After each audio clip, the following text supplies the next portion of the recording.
Ready slide dulu.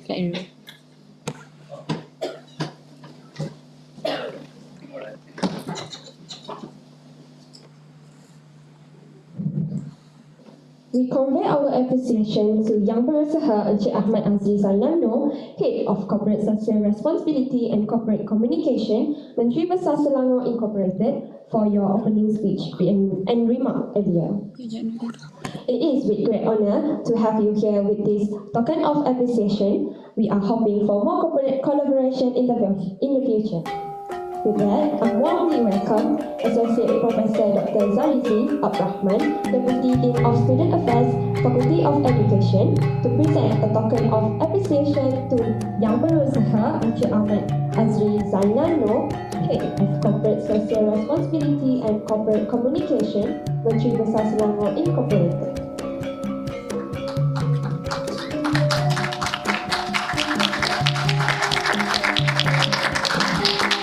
We extend our gratitude to Associate Professor Dr. Zalizi Abdurrahman and Encik Ahmad Azri Zainal for their contribution to the token of appreciation just now.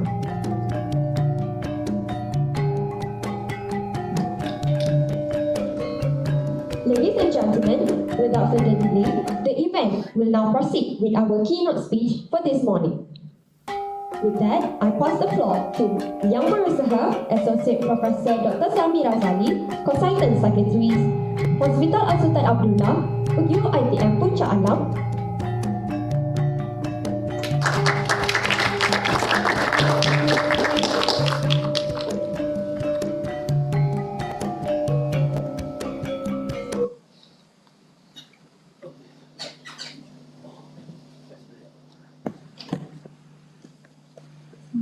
Assalamualaikum warahmatullahi wabarakatuh.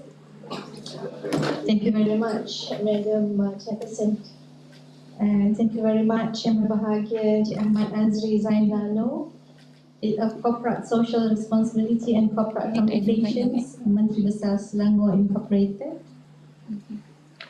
Thank you very much, actually, Professor Dr. Zalizi, for inviting me. Our Deputy Deans and our esteemed colleague from Indonesia. Alright. And thank you very much actually for our future leaders.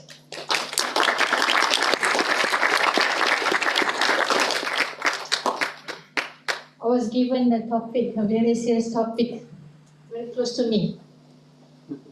How do I control the slides?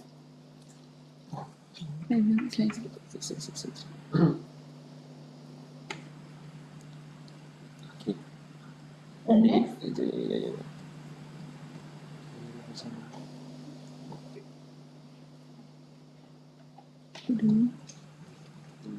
Buka beli.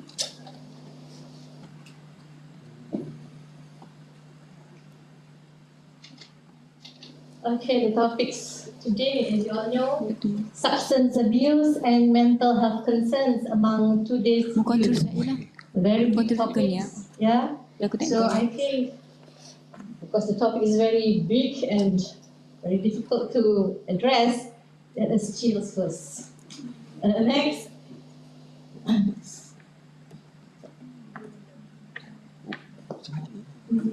bit difficult. Dia dapat ni.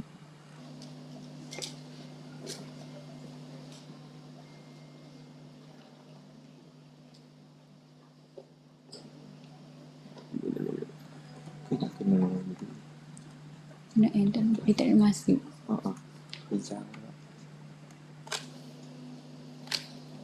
Next. Okay. Okay, next. Okay. I'm very happy because last week is I'm a mother of two. Happy Mother's Day for those mothers. And of course next month, June, Happy Father's Day for all fathers. And of course today, you all don't know, today is Teacher's Day.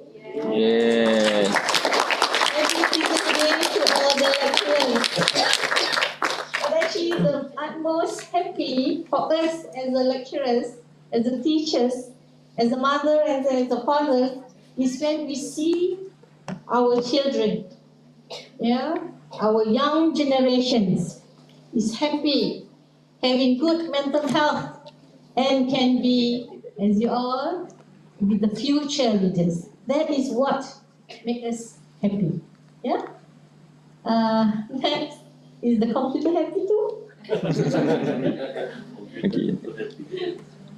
Oh my God. Kalian banyak dah sampai? Okay. Like just now, okay. As you mentioned about statistics, yeah, the statistics. Is it possible that I move a bit? You have a pointer? Okay. Ni pakai tu pakai gini. Ada mic ni. Okay. Okay. The data that I'm going to share with you is the statistics, yeah, from our National Anti-Drugs Agency or Agency Anti-Dadah Kebangsaan, yeah, from Malaysia. Next, let us go in details. What is actually the statistics? Yeah. Okay. Can you see there your age? Yeah, around 19 to 39 years old. Yeah, 62% of the drug addicts. Yeah. That's been reported or managed by the ADK, our anti-drugs agency. Yeah, 62%, around 90,520. Yeah, very, very high percentage, yeah, among adults. Yeah. Next. Yeah, who's the most prevalence here? Of course, yeah, not me, not you. Yeah, male. But there are increasing numbers of those females also involved in drugs. Surprisingly, yeah, 6,318. Yeah, now not only males but also females. Ladies, watch out. Yeah, for our friends. Yeah. You're looking for partners, yeah, guys, yeah. Be careful, okay? Next. The category, Alhamdulillah, yeah, students only 0.3%, yeah, but 396 of them, yeah, involved with drugs, okay? This is a statistic from the ABK. Next. And UiTM, pay attention. Yeah? Who is among those drug addicts? Yeah? Who are they? Is Malay, yeah? Twitter, some Malays, yeah? What is the percentage of Malay in Malaysia?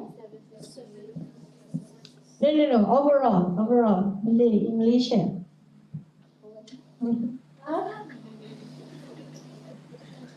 That is not proportionate with the percentage of Malay in Malaysia.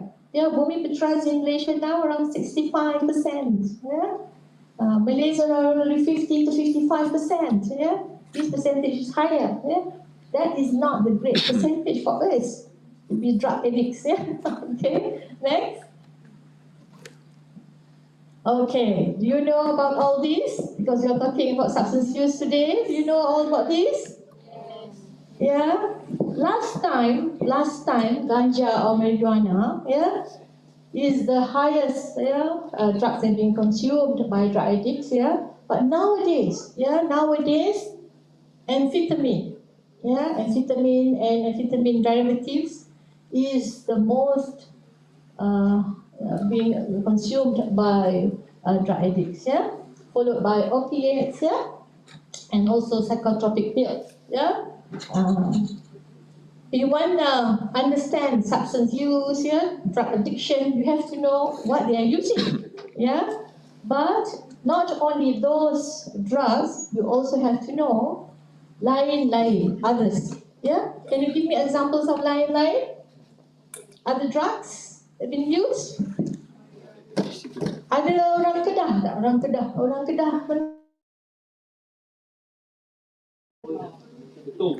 Yeah.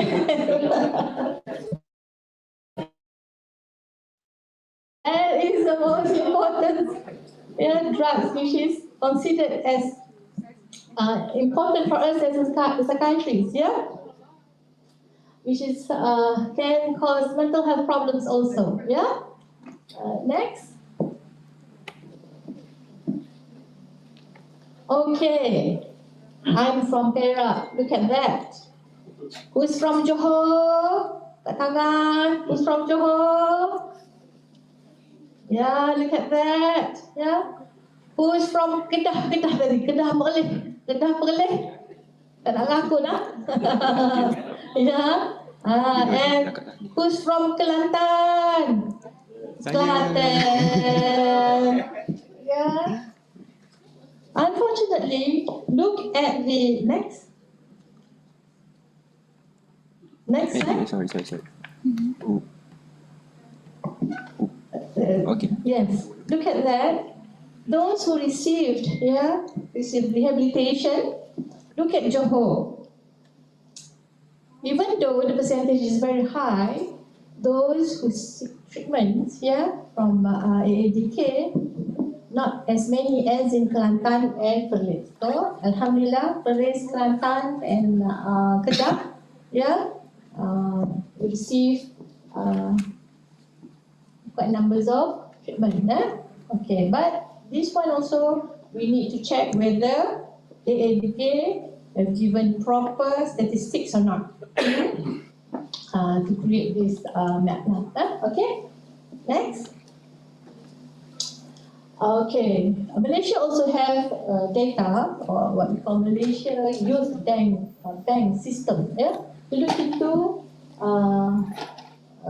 youth that involved and have been charged according to certain acts in Malaysia. There are hundreds of youth have been charged because of the substance use.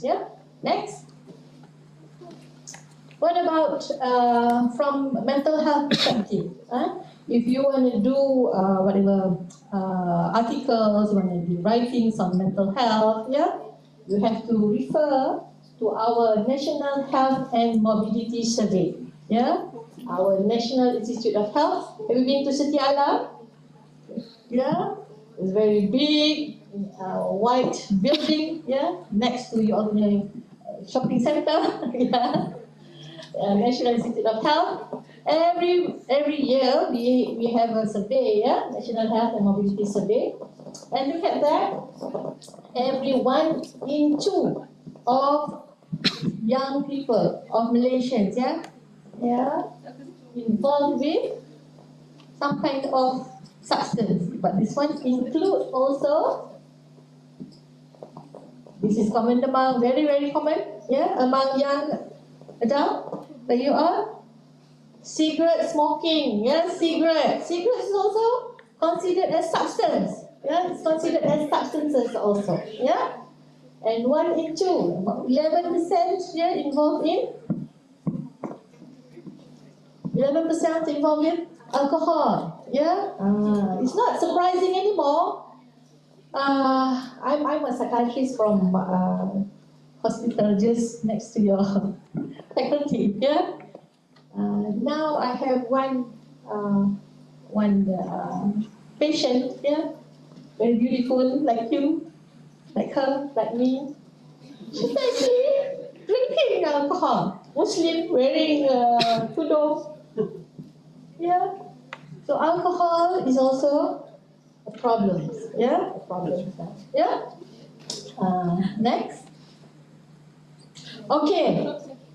Just to question up your morning, I have a quiz for you. Okay. Boleh? Aman first lah. Aman. What is the famous drugs taken by young people in Malaysia? I tend to believe that famous drugs that would be taken by most young people is marijuana. Okay. That is actually about 5 years ago, but now the trend is becoming increase in other type of drugs. Maybe I come Mushroom drugs, yes. What else? Just that I can recall. Fasha?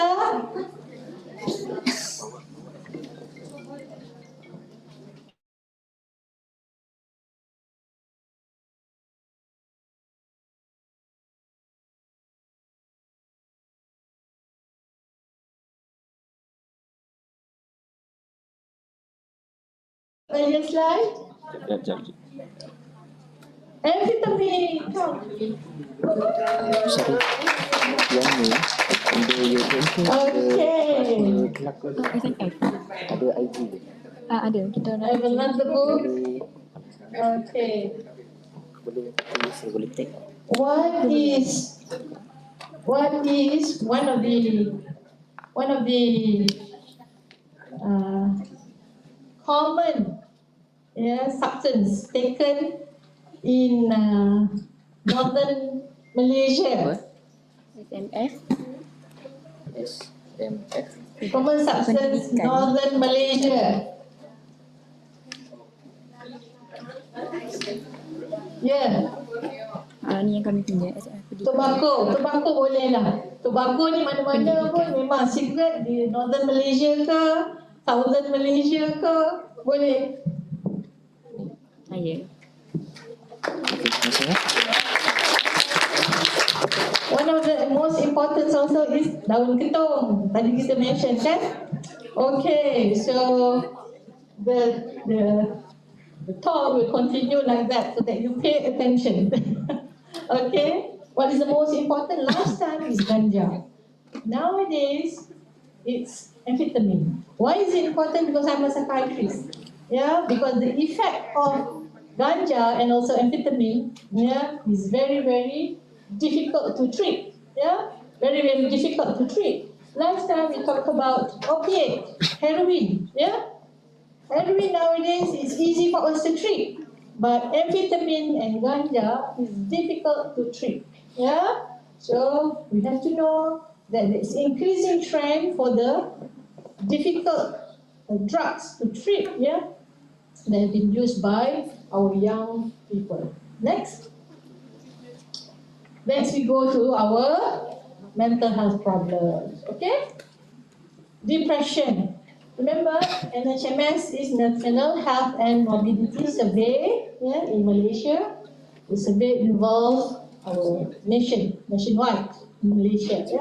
2.3% have depression. What is Malaysians? What is the number of Malaysian population? Malaysian population berapa million? Angkat tangan. Siapa? Yes. 33 million. Come on. 33 million Malaysian. 2.3% berapa? Kira cepat. 2.3%. Berapa yang depressed? Kira.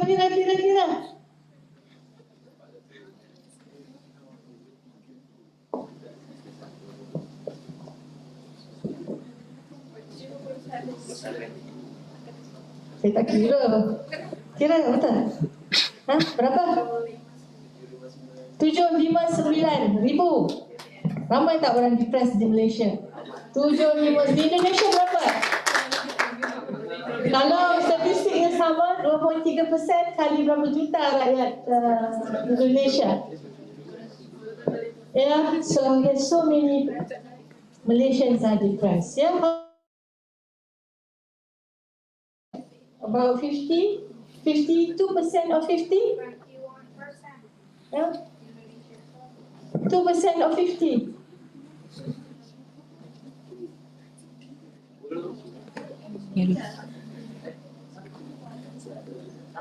Ya, siapa yang monyok-monyok itu mungkin depressed. Di bawah itu mungkin depressed. So depression is very common. If we have 10 of us here, you're not depressed. Siapa depressed? Saya. Yeah, next. So it's very important for you to understand because you're working in groups, yeah? Look at our friends next to us, yeah? We are 10 in groups, yeah? Perhaps you're talking, yeah? One of your members of the group not talking, yeah? He or she could be depressed. Yeah, okay. Next. Okay, next. And of course, the numbers are showing very threatening situation. Next. Okay, another mental health problem. This one is among children now, yeah? Okay, who is at risk? Yeah, of course, among those in rural populations, yeah? And look at that. What contribute to the mental health problems among children and adolescents? Huh? Peers, yeah, peers, friends, yeah, peers and friends. Children, adolescents, similar with you, yeah, young, emerging adult, yeah, emerging adult. The problems, main problems is peers, your kawan-kawan, teman-teman, yeah, your roommate, yeah, your roommate, okay. Yeah, that is the main problem. Yeah, that's what I'm seeing. I'm seeing that also among my patients. Yeah, masalah dengan roommate, got problems with roommate. Ya, rasa terpinggir. Roommate tak nak kawan dengan saya. Ya, my roommates rasa tak nak join saya. Saya tak dipanggil pun join aktiviti hari ini. Next. Okay, this is another mental health problem among adults and young adults. In Malaysia, and our NHMS in 2011 and 2010, showing increasing trend. Yeah, this is very very important. Yeah, suicidal behavior. Yeah, suicidal behavior. Yeah. Do you have friends with suicidal behavior, Pasha? Yes. So it's very important for you to know what to do. Yeah, to make sure you are healthy. Of course, she's healthy, but you first have to be healthy before you make sure your friends are healthy. Okay. Next. Quiz. Quiz again. Because so many books inside here. That's why I put down the quiz. Quizzes. And small books lah juga. Okay, small books lah. Okay. How common is depression in Malaysia?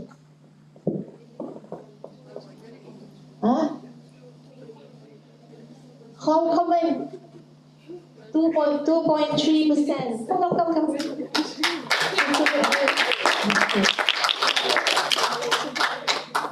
Besar, buku besar ada lagi, boleh. 2.3%. What is your name? Atika. So, how many of you in your faculty? How many of you in your class? 30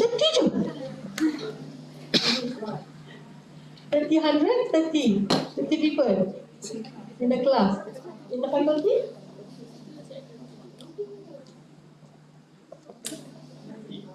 More than 1,000. So if 2%, how many? Then depression. 1,000. If 100, 2. If 1,000, if 100, 2. Is 1,000? 20. Tambah 0 kat belakang. 120. Yeah? 100, 2. Because 2% means among hundreds, 2 got depression. Okay? 1,000, you just kali 10 means 2 kali 10, 20. Mungkin ada 20 of your colleagues in your faculty, depressed. Okay? Okay. What is the most important life-threatening mental health problems, yeah, that we just talked about just now? Yeah. What is the prevalence of suicidal behavior, suicidal plans, suicidal, whatever, suicidal attempt? What is the percentage? What is the percentage? Come on, future leaders. If you don't know, you cannot help your friends. You cannot predict how many involved in your faculty. 10.1? 15.1? 10.1? 9.5, around that. Yeah? So, if you have in your faculty 1,000, yeah, those who have suicidal behaviors, around 100. Okay? So it is very important for us to know the prevalence. Yeah? Because when you want to do something, do intervention, you have to know how many is your targets. Yeah? How many is the targets? Okay, next. Let us go how to understand what is substance abuse first. Yeah. So this, whatever I'm going to share with you, coming from one of the systematic review. Do you know what is systematic review? Yeah. In order for us to share facts here, we should not just use anecdotal data or anecdotal information. Anecdotal means just macam baca-baca surat khabar, reading surat khabar, yeah. Not from WhatsApp, yeah. This is from research, yeah, from research, evidence-based research, yeah. So one of the important evidence-based research is review. Review means that the authors have read so many journals, papers, research have been done on that topic. Yeah? And systematic review is when they collect and review, they look into so many reviews. Yeah? This is systematic reviews. So this is a systematic reviews of papers here by Malaysia. We're looking into risk and protective factors of drug abuse among, what is happening? Sorry, I have a doctor.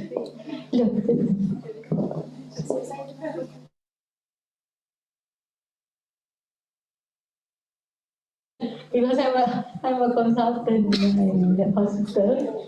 My colleague to my patient in the ward. Okay.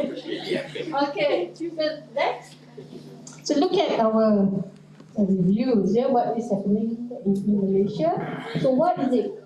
Yeah. So these reviews are talking about what are the risk factors and what are the protective factors that contribute to substance use among adolescents and young people. Okay, next, let us zoom into very important aspect, the individual factors. Because we have no power to change the policy. Yeah? This is very important for us to understand. Yeah? One of the important risk factors for those with substance abuse is I don't want to go there because they are very, very active.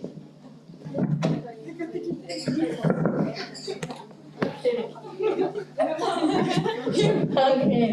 One of the important risk factors, yeah, is personality. Yeah, personality. Impulsive personality. What do you know about impulsive personality? I just want to share you. What is impulsive personality? Example. Impulsive shopping. Yes. Stress. Shopping. Without thinking that marah bagi duit bukan untuk pergi shopping. Quite common. Impulsive behavior. Yeah, without thinking. Yeah, impulsive behavior. So stress, take drugs. Stress, take drugs. That is one example of impulsive behavior. It's very common among not only substance user but also those with mental health problems among adults. Yeah, really. Oh. Yeah, one of the common impulsive behavior that I see in my ward is cutting self. Yeah, deliberate self-harm. So, if you are friends of whoever have deliberate self-harm, now let us check whether we have that. Ya, cuba naik sikit. Tengok kan, kita punya arms. Kanan, kiri. Let us check. Do you have barcode there? Do you have barcode there? I got iron code. Do you have barcode there? Yeah, quite common among those young people in Malaysia. Now, increasing number of those young people, in particular female who have borderline personality disorder, we call it. Yeah, very impulsive behavior. Stress saja ke lapangan.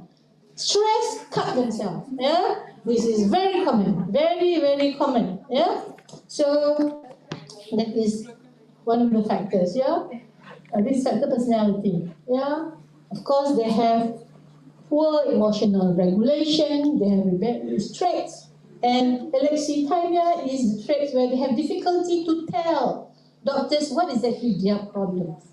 Yeah, so is one of the personality which easily get mental health problems and also drug abuse. Yeah, negative growth exposure.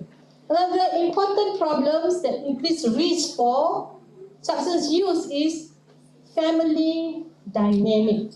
Yeah, family problems. Yeah, those who take drugs. Yeah, because they have problems at home, so they go out to other, whatever, friends, colleagues, yeah, longing for companionship, longing for love, yeah. So, yeah, they are up to take substance. Okay, history of child abuse, and history of maltreatment. Yeah, so if you have friends who have depression or substance use, yeah, ask them about their background. Okay, most of them has also problems with family. Yeah, and of course, some of them have depression. Yeah, and this is very important. Yeah? Individuals' attitude and perception. Yeah, some of the youngsters, yeah, they think that risk taking by taking drugs is not that serious problems. Yeah, alah, what's the problem?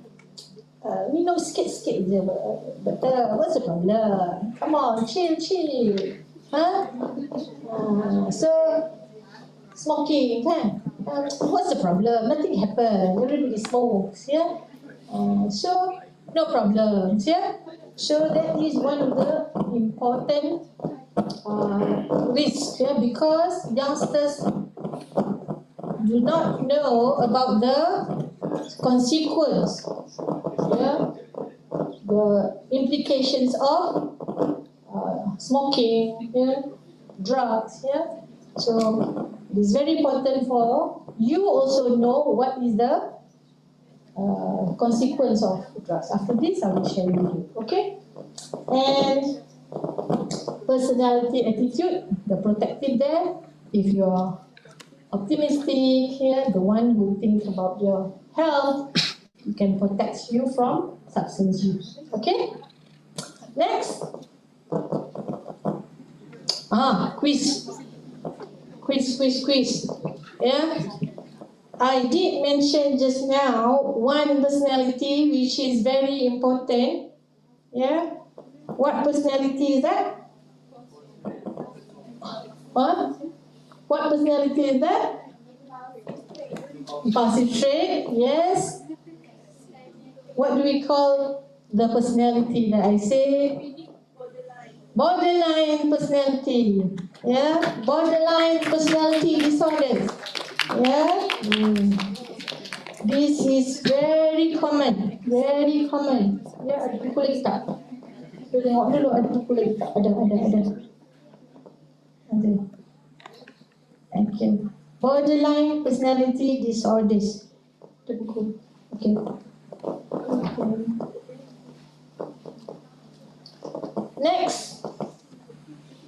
Next.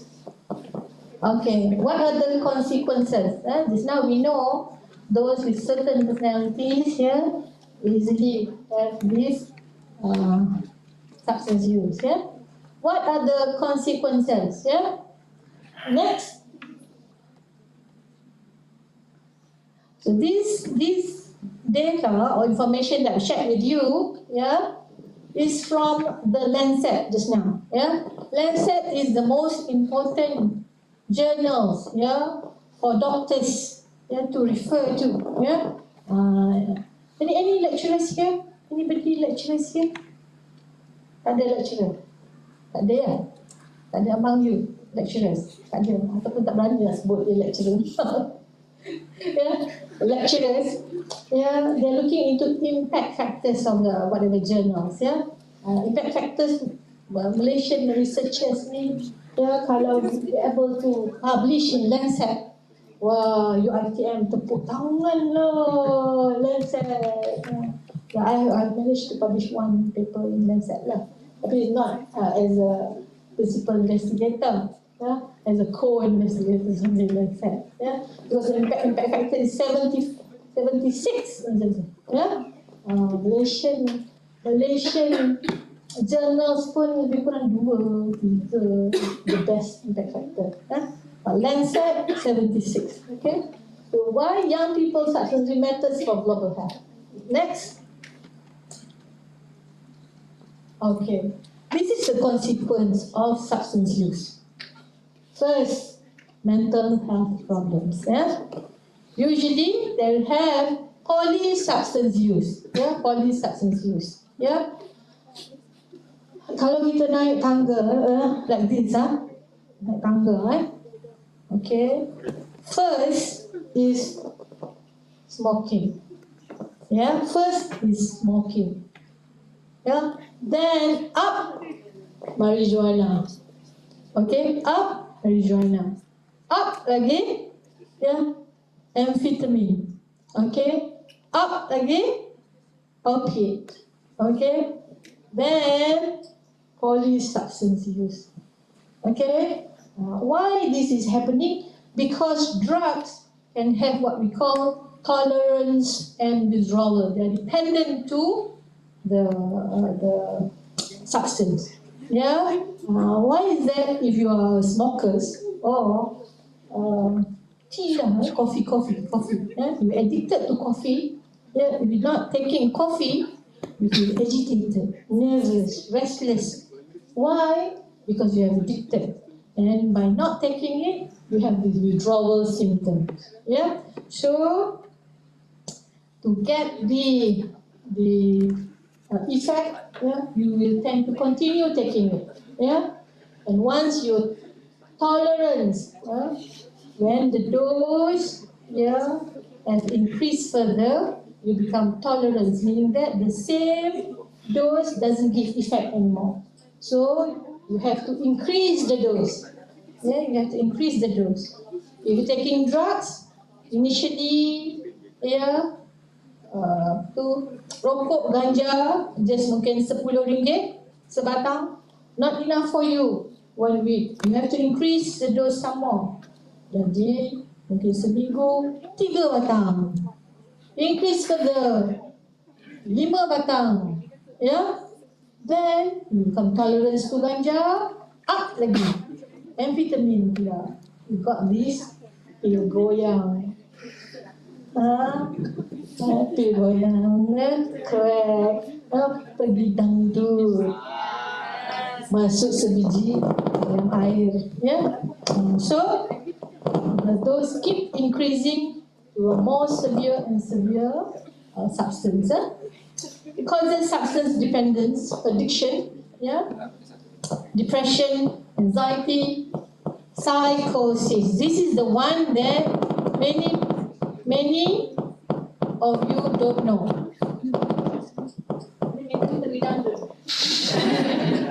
Okay, many of you don't know that. Many of you don't know that substance can cause psychosis.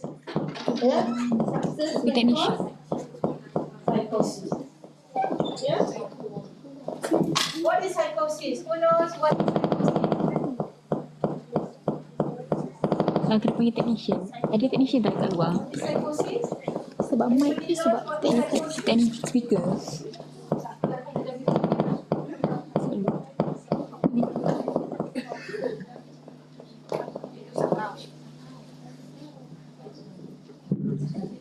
Do you know what is psychosis?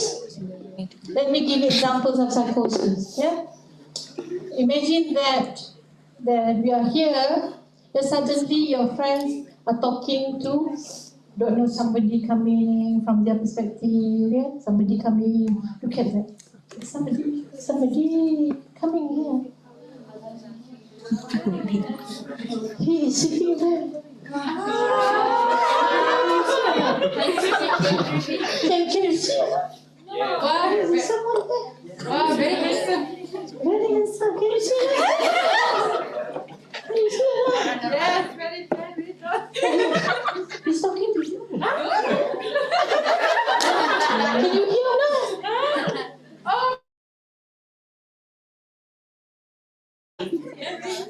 She is psychotic. She's psychotic. She's hallucinating. Yeah. One of the example of psychosis. Yeah. Not only that, they also can get delusion.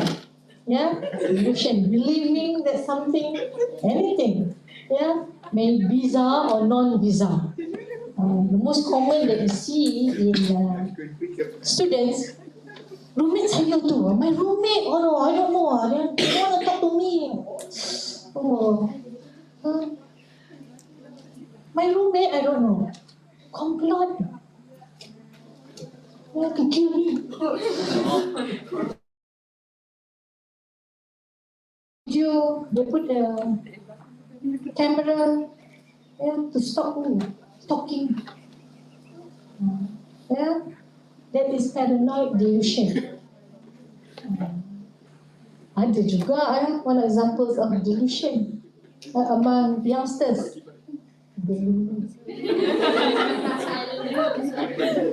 What is delulu? Delusional. What is delulu? Alah, bantu kan dia suka kat saya. Hati, rasa dia memang suka kat saya. Padahal delulu lah you ni. Delusion. That is examples of psychosis. Yeah, so why is that substance use is dangerous?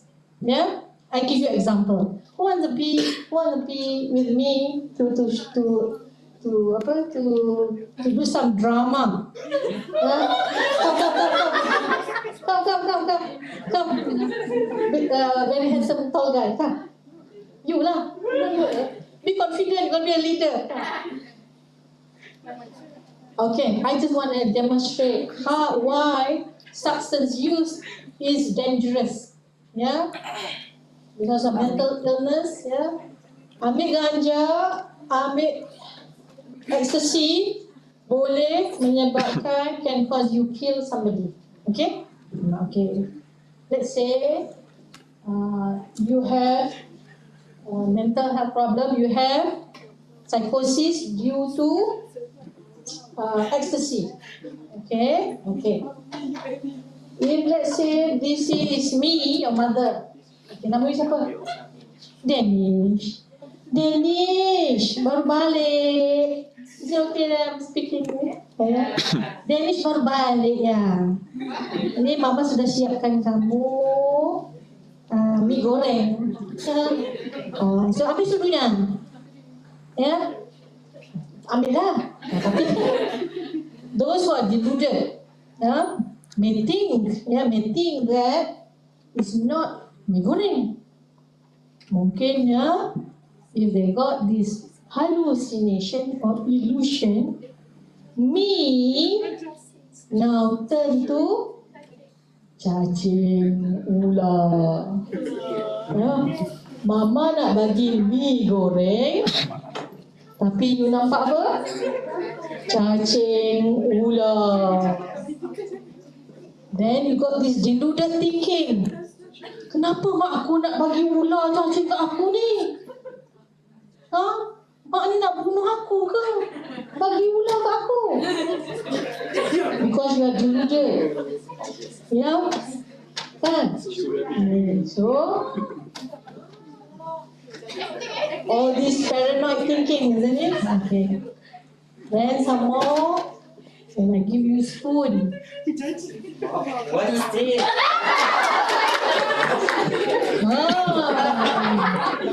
See what he is saying, bukan mie, bukan sudu. He is saying mungkin pisang. Mak nampak macam nak bunuh dia. So now he is deluded, he is hallucinated, just because of baru bangun tidur daripada ambil ecstasy malam tadi. All these can cause psychosis, and because of the psychotic symptoms can be dangerous for others.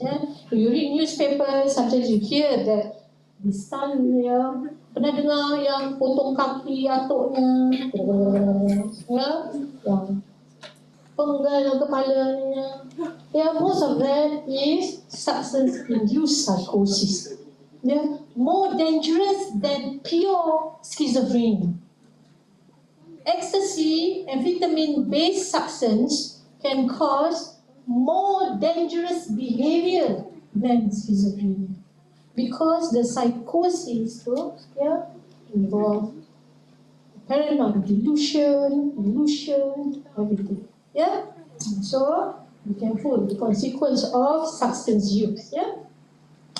Of course, violence behavior, risky sexual activity. Let me tell you about this risky sexual activity. This happens to my patient yang masuk di HASA. Dan yang masuk di HASA adalah pelajar-pelajar UiTM. Can happen. Ada examples of the story. Of course, because you are very young. What increase among youngsters? What increase? What increase? I don't know. What increase in you? What increase inside you? Do you know? Increase inside you? You don't know. Of course, hormones increase. Young adult, hormone increase. Your estrogen increase. Your testosterone increase. The needs for companionship, the needs for sexual intercourse. This one, kalau you tak ada, tipu. Kalau you tak ada, I beritahu you ada masalah kesihatan. For adult, emerging adulthood, young people, increase in the needs for sexual activity is normal. It's normal. But how you control, manage their sexual activities is important. Yeah, so this is the time which is very, very important for you to manage your sexual drive. Yeah, but drugs can cause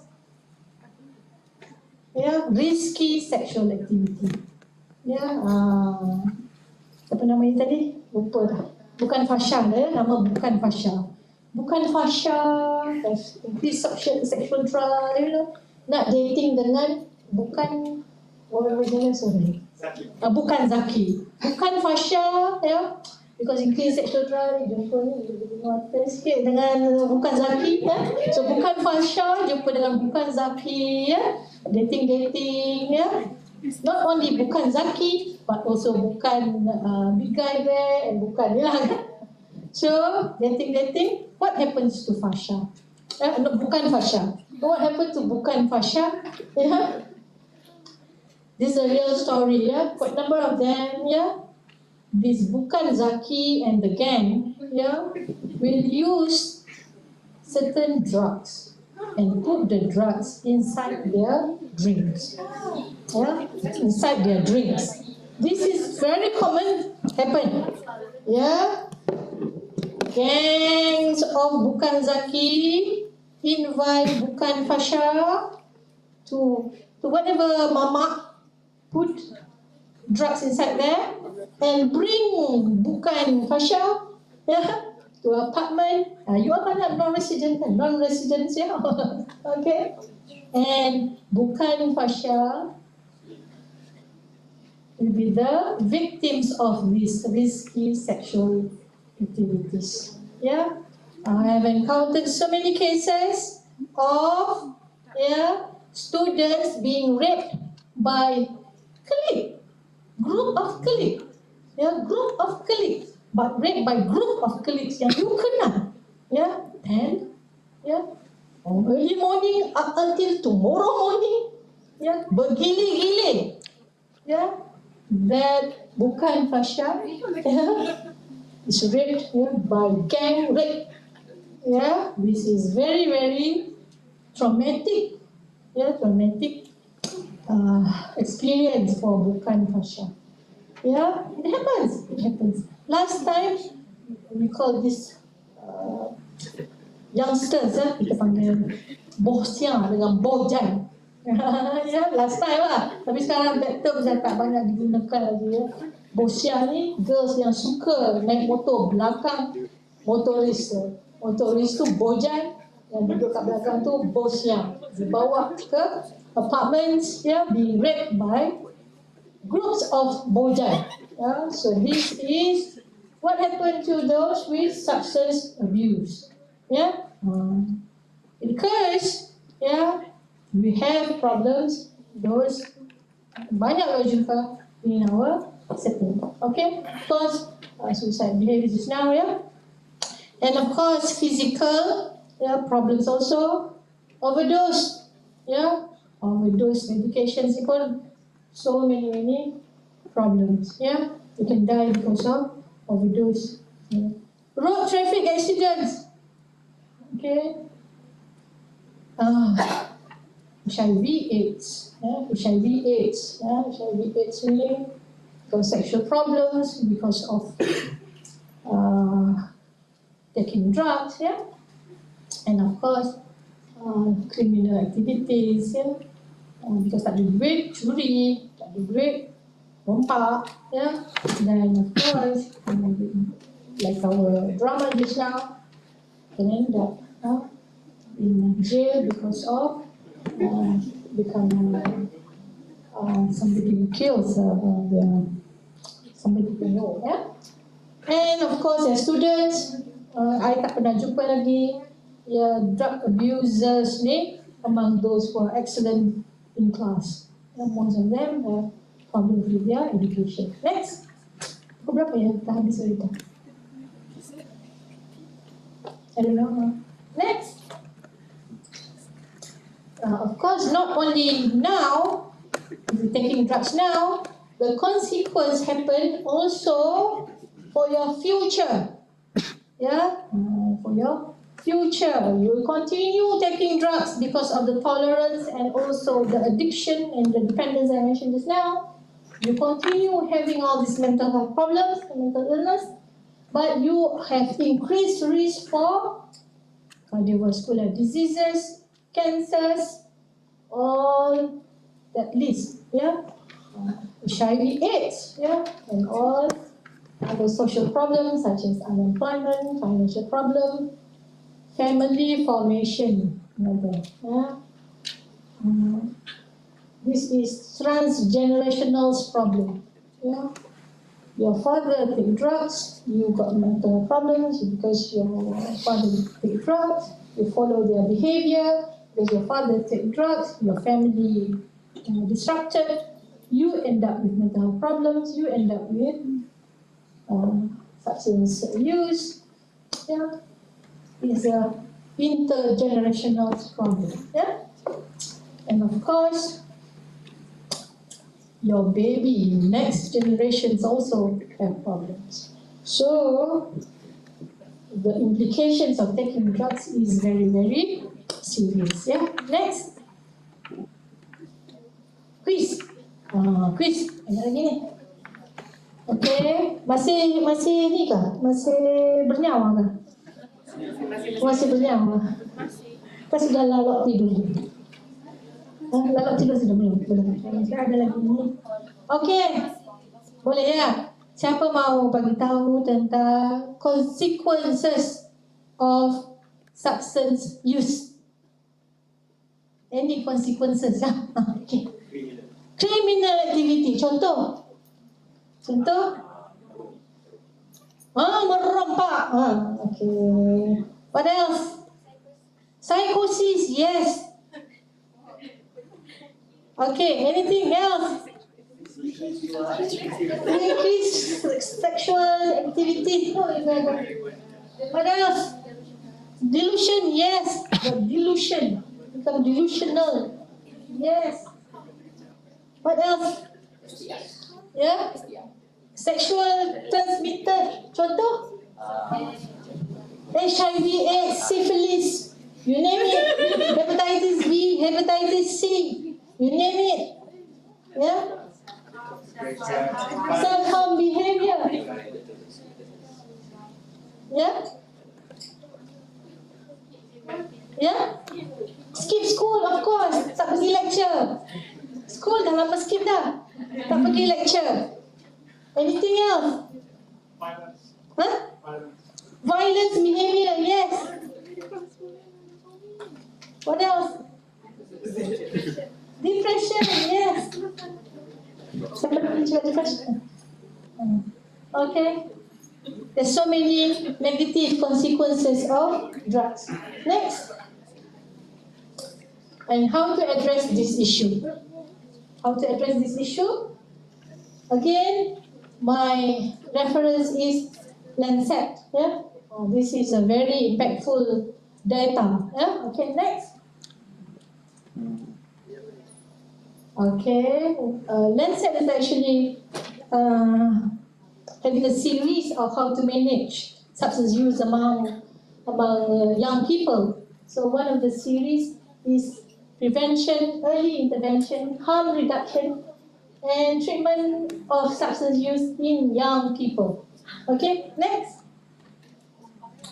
So this is the framework. Yeah, this is the framework.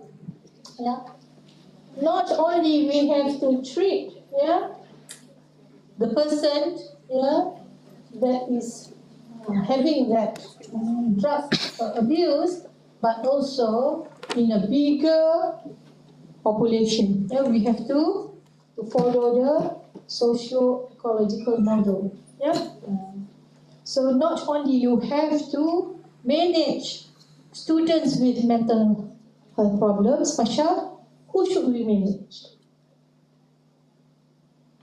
Friends. Who else? Yes, of course, ourselves, friends. Family, correct. Colleagues, correct. Teachers. Huh? Doctors. You have to cease from proximal to distal. Your mindset, yeah, this is a mindset of World Health Organization to manage substance use, yeah, from proximal to distal. What is the proximal? Next.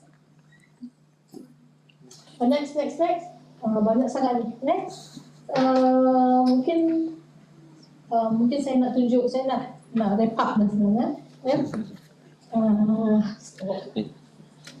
Time pun tak. 10 kan? That's why. Slide bagi yang last kan. Tunjuk lagi.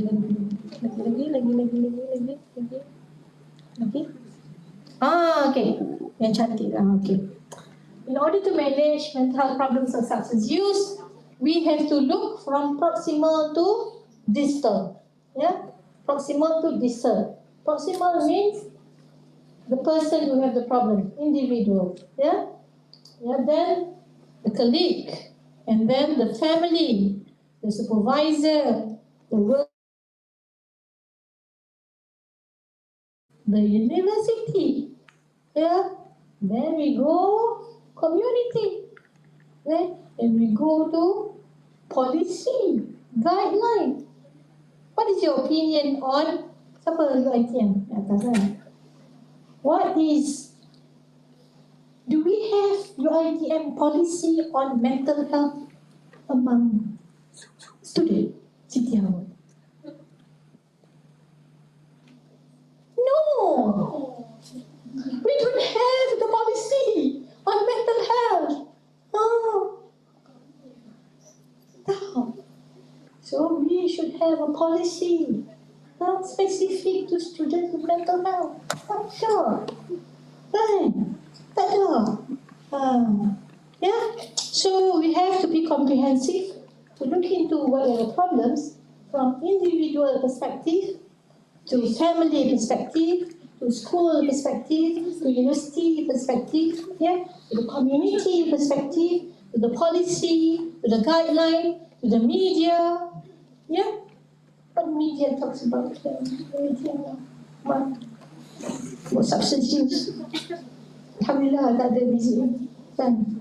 Tak ada kan? Kalau ada, susah itu kan? Okay. Ya, dah habis dah. Okay, nak habis apa?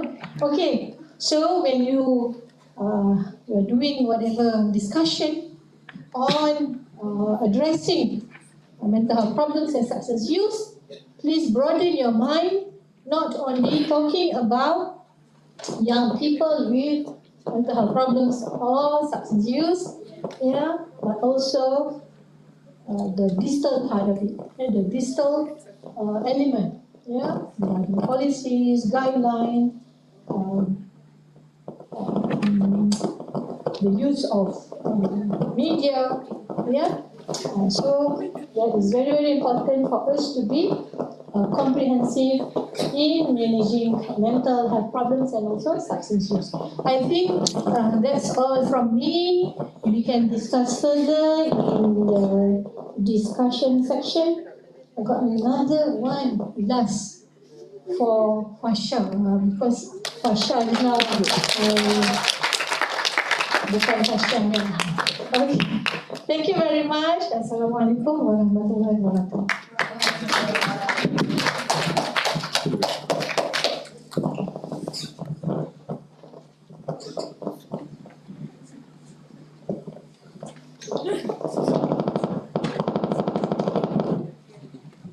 Thank you. We express to Yang Berusaha Associate Professor Dr. Salmi Razali, Consultant Psychiatry Hospital Al-Sultan Abdullah, UiTM Puncak Alam, for the speech earlier.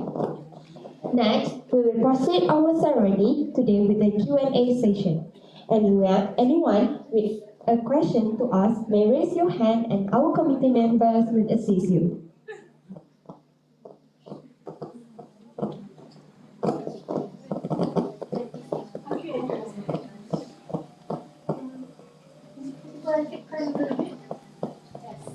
I want to promote and Azizi. Mic open. Open. The slide just now Is it okay that I show something in the slide? Yeah. The slide is now.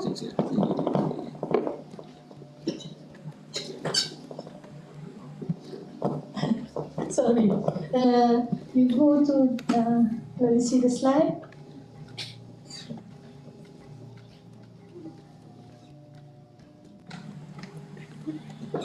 Amin. Okay. Yeah. This is very important. Yeah. Very important slide. Very important slide.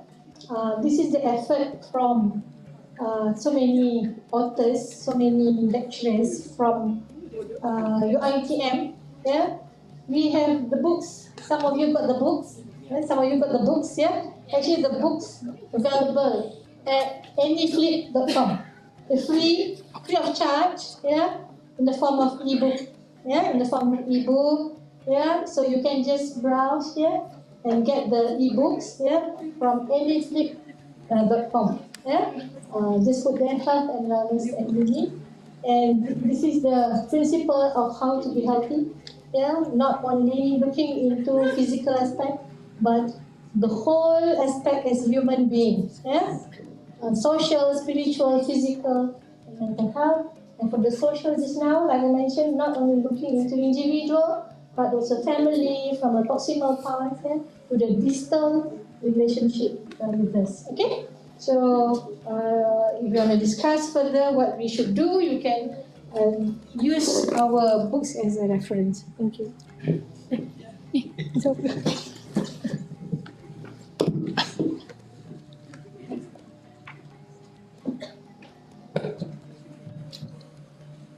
If there is no question, we will continue to the next section.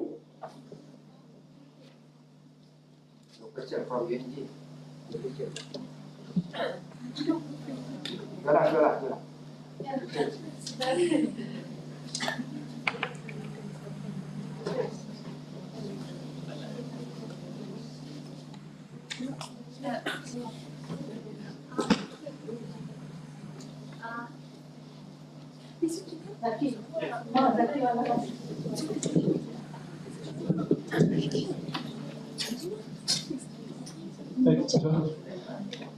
Assalamualaikum warahmatullahi wabarakatuh.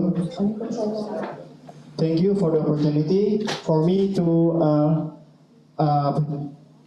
ask me a question about the mental health. In regarding of this mental health, I think that the problem in this world is very wide and very deep. Before that, because we have electricity and electronic, like TikTok, handphone, and it's access to information that beyond the electric generation. So my question is, what should we do as a youngster to fight this problem of the mental health? We know that as a Muslim, we do salah, we do zakah, we read Quran. It's very productive against us. But in this era, it's the era of information. We tend to receive more bad information from the TikTok, from the internet, especially. Yeah. So, what makes you think? What should we do to against that negative behavior and so on? I hope my point is clear enough to you, and I'm sorry for not speaking too clearly. Thank you very much. Thank you very much, Mr. Zaki. Actually, you are loud and clear. I can understand your question very well. As we all know that we are now open for information without boundaries. Yes, of course. But the principle that I mentioned just now, what is the principle? The will just now. The biological, psychological, social, and spiritual. Yeah, all these four must be there in you to be healthy. Yeah, if let's say you have the pop up of some pornographic, that is a common pop up, pornographic. If you have strong spiritual foundation, yeah, yeah, you salat and you know that is haram, would you continue browsing that pop-up? Oh, Inshallah, yeah. Nauzubillah, yeah. If you have strong spiritual, religious aspect, strong foundation, yeah, you won't do it. Yeah. If you have strong psychological aspect, coping, who got this coping? Now show me coping. Who got that? Only satu ke? I feel so many of that coping. You've got good coping mechanism, yeah, good coping mechanism using good problem solving, yeah, good confident to share your problems. You don't continue with all these pornographic behaviors. You don't continue with using substance use, yeah. So you have to ensure you have strong psychological skills. One of it is coping skills. If you continue with our MOOC, yeah, with our books just now, yeah, you will learn more psychological skills. Yeah, you should have strong resilience, yeah, to combat all these negative, whatever, not only from media, in fact from alien coming from the Mars also you can. Yeah, if you have strong skills inside you. Yeah, of course, physical. Yeah, of course, the social aspects too. Yeah, in terms of social aspect, you are given by God to choose. Yeah, you have brain. Yeah, what we call this. Here, yeah, for medical, we call it prefrontal cortex. Yeah, different from animals. Our prefrontal cortex is well matured and very big compared to animals. Yeah? We are given this area of brain to choose properly, which is good, which is bad. Yeah? Use them. Yeah, whatever you mentioned, TikTok, yeah, WeChat, Facebook, whatever. Give me, no problem. My prefrontal cortex is good, my coping skill is good, my Islamic foundation is good. Whatever religions you have also teaching good things. Yeah. So don't worry about that. Yeah. So be strong in all four.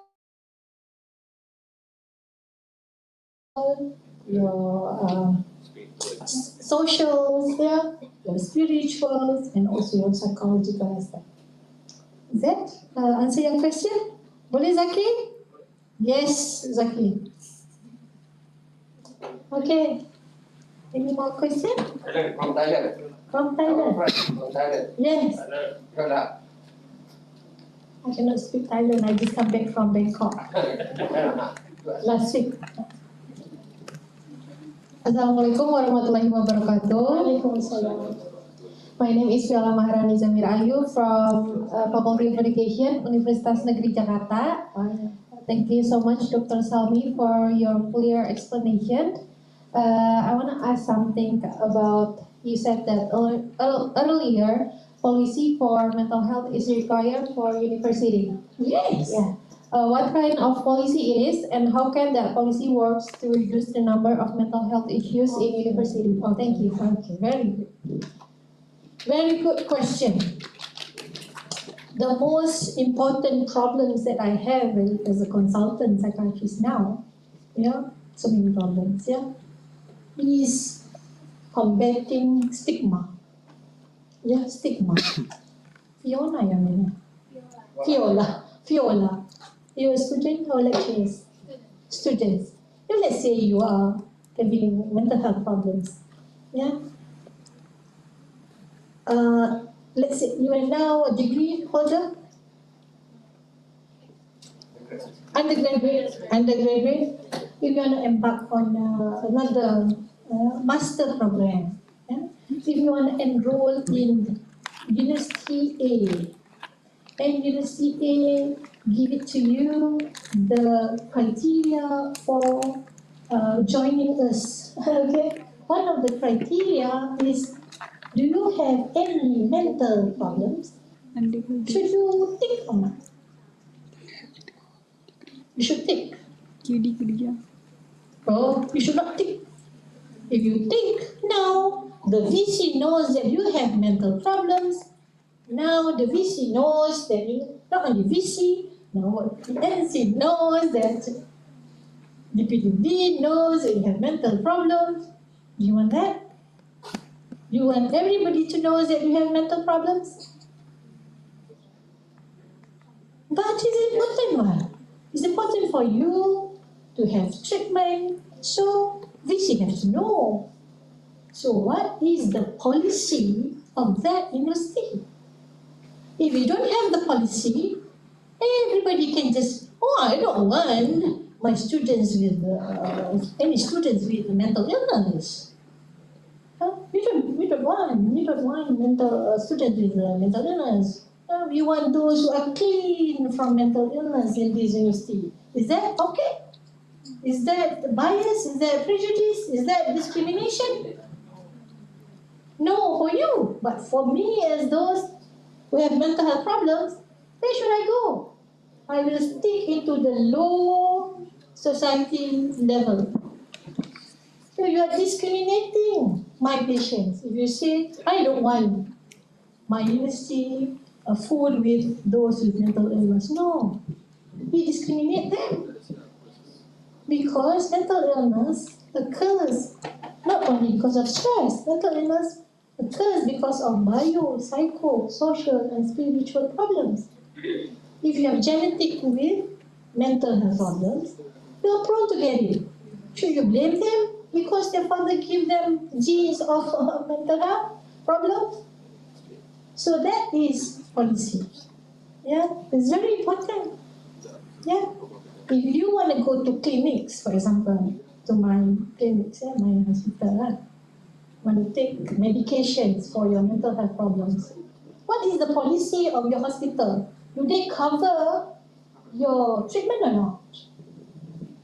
That is policy. It's very important. Yeah. Then, if let's say you are depressed and then you fail your exam, should you compete and give the similar opportunity as those without mental illness? Should you? What is the function of UPO? Unit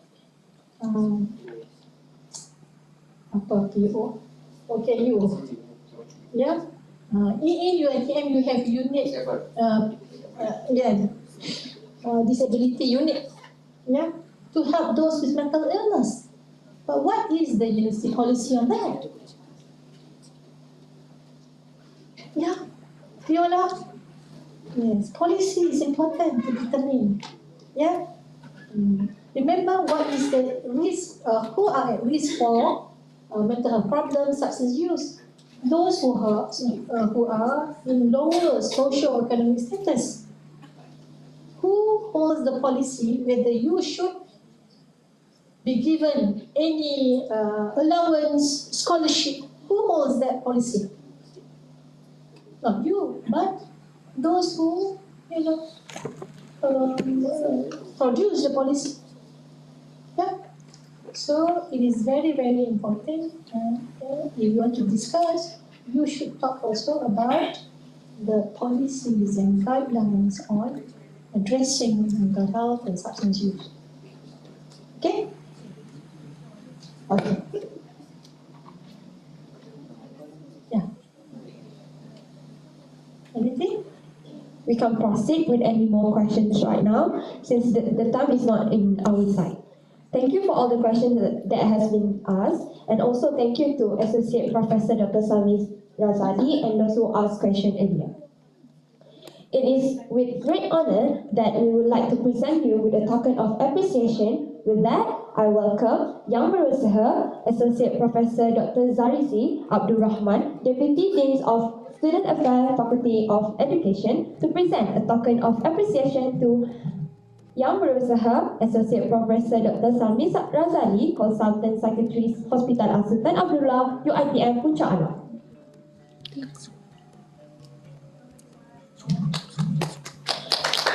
We extend our gratitude to Associate Professor Dr. Zarizi Abdul Rahman and Associate Professor Dr. Sami Sazali for their contribution to the token of appreciation. Now, the ceremony has come to its end. The guests are committee members are also requested to be ready. Everyone should be on the center of the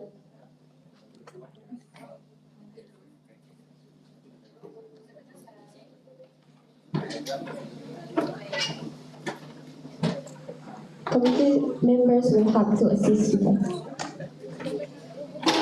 Untuk session tertuju.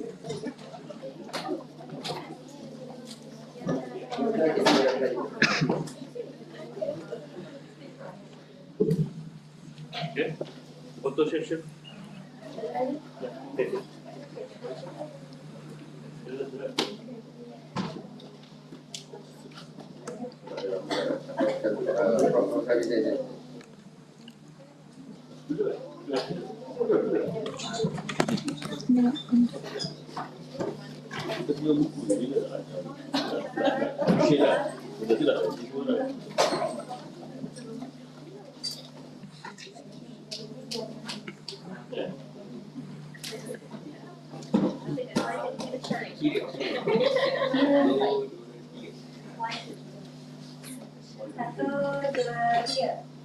Satu, dua, tiga. Freestyle. Satu, dua, tiga. Satu, dua, tiga. Satu, dua, tiga. Mini love semua, mini love. Bila. Satu, dua, tiga. Satu, dua, tiga. Alright, thank you for the cooperation extended by everyone. And now, the ceremony has finally come to its end. We will later proceed to the next agenda, which is the Leadership Symposium after the break. On behalf of the organizing committees, I would like to humbly apologize if there were any shortcomings throughout the event. With that, I end my duty as the master of the ceremony for today's event. With wabillahi taufiq wa hidayah, wassalamu.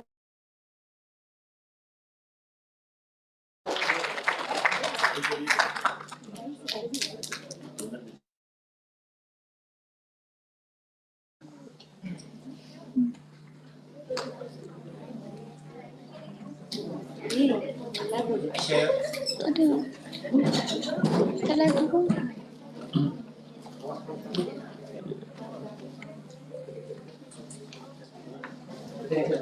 Okay, tolong. Tanya.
everyone can take your place, be prepared. We're about to start this General Assembly around 1 more minute. So let me and my speakers to sit down and breathe. I believe all of you have asked the questions, right? The motion that has been given. Yes. Alright.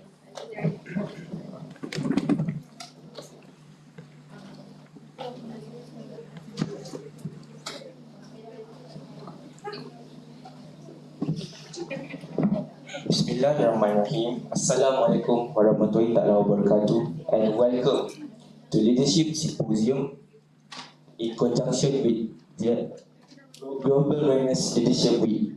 Alright. So, next slide. Today I'm going to do a little introduction about today's speakers, which is in front of me. I'm going to be the main speaker for today. My name is Muhammad Makashir Muhammad. My second speaker is going to be Najiha binti Kamul Arifin, and including with our timekeeper for today. Our third speaker is Atira binti Abu Bakar, and this is our third speaker. For our repertoire, the first repertoire is Nadira Afrina binti Hazin Aziz, and the second repertoire is Ahmad Zuhairi bin Budi.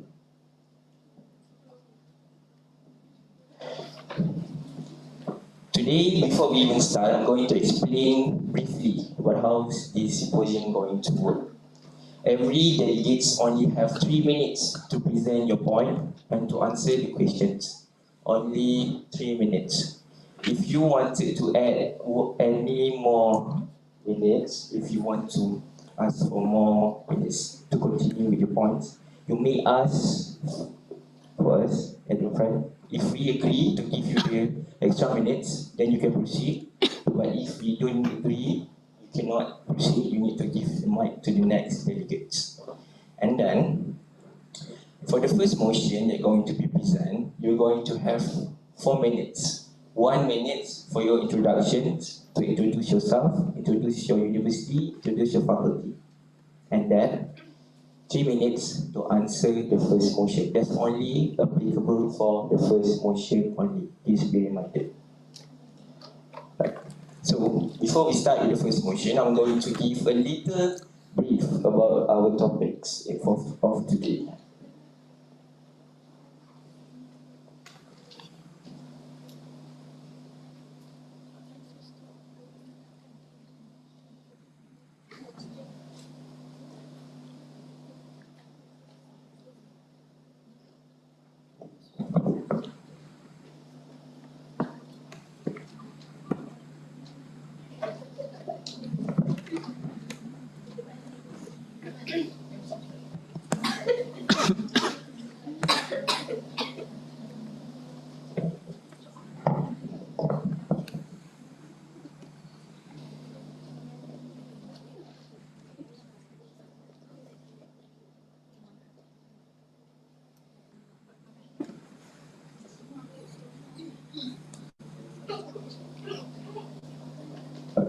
We have technical issue. Wait.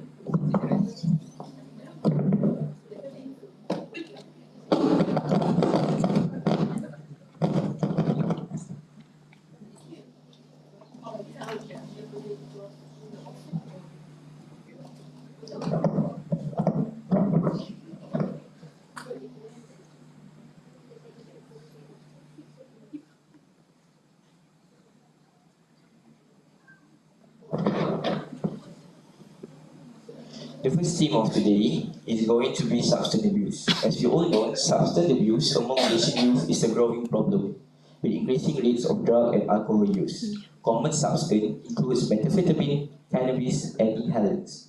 Contributing factors include peer pressures, family issues, and academic stress. The consequences are severe, affecting health, academics, and legal standing. Efforts to combat this issue involve education, counseling, law enforcement, and community support. Government agencies and NGOs play crucial roles in this prevention and intervention strategies. For the first motion, it's going to be: what is the most common substance that's being used by youth today? And what are the most influential factors that make the youth decide to take substance? For the first speakers, delegates going to be Faculty Science Gunaan. You may answer the question and include it in introduction.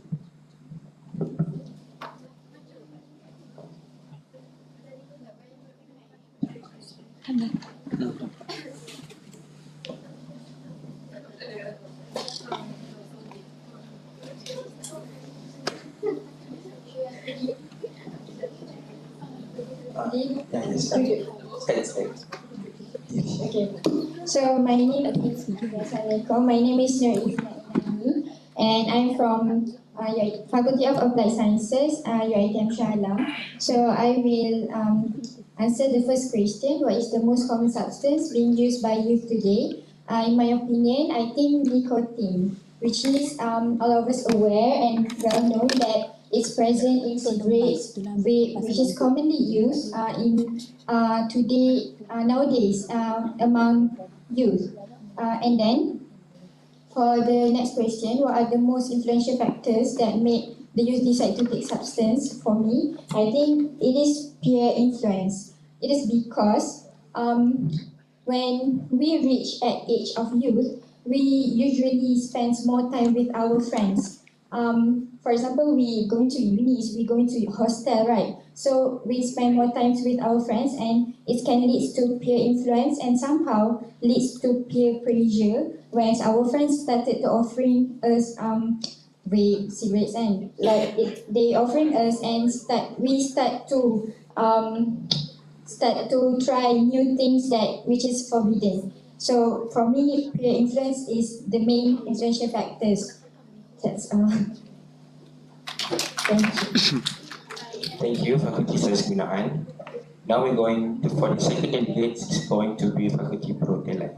You may answer the question and include an introduction.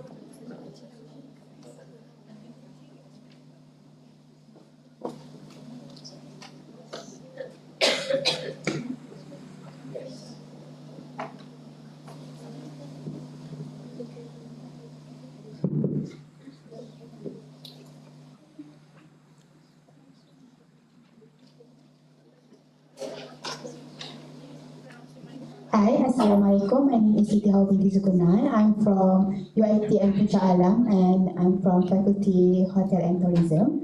So for me, I do agree with them, but also we have by social media influence because they can see everything in social media, which is TikTok, Telegram, Instagram, WhatsApp, and they want to try new things because your generation likes to try new things. So they think they can also release their tension by looking at what's going on right now. So everyone want to try new things, and they get influenced by seeing from media social. That's why they take common substance usage. Yeah, I think that's all. Thank you. Thank you, Faculty Perhotelan. Now, for the third delegate is going to be Faculty Science Pentadbiran dan Pengajian Polisi. You may answer the question and include a proper introduction. Alright, Bismillahirrahmanirrahim. Assalamualaikum warahmatullahi wabarakatuh, and a very good morning. For the first question, my name is Intan Raina Dania. You can call me Dania, and I'm here with my friends Sharifah Khadijah. We are from Faculty Administrative Science and Policy Studies from UiTM Campus Mumbai. So for the first question, which is what is the most common substance being used by youth today, I think other delegates have already explained the most common substance of today's being used by youth today. So the same thing, which is alcohol, nicotine, marijuana, methamphetamine, is the most influential factors that affect today's youth. I do agree with other delegates, which is peer pressure, the factors, media, one of the factors that influence today youth. I want to add the most influential factors that make the youth decide to take substance is maybe from the family environment. maybe they have the parents have lack of parental supervision to their child. So this thing may lead their children to choose this way because their lack of parental supervision. And I wanted to add, other influential factors is mental health issues, which is what Dr. Salmi have discussed with us just now, which is conditions like depression, anxiety, and trauma can lead this issue to today's youth, as it lead them to self-medicate themselves. As we know, when we take this substance to ourselves, we can relieve our pain, and it somehow is a way for them to cope with their emotions since they have these mental health issues. So I think one of the most influential factors that made the youth decide to take this wrong substance is because of their mental health issues. That's all from me. Thank you, Ms. Dania from Faculty of Science and Financial Policy. Now we proceed with Universitas Negeri Jakarta as our fourth delegates. You may answer the question and include with the proper introduction. Thank you. Okay, Assalamualaikum warahmatullahi wabarakatuh.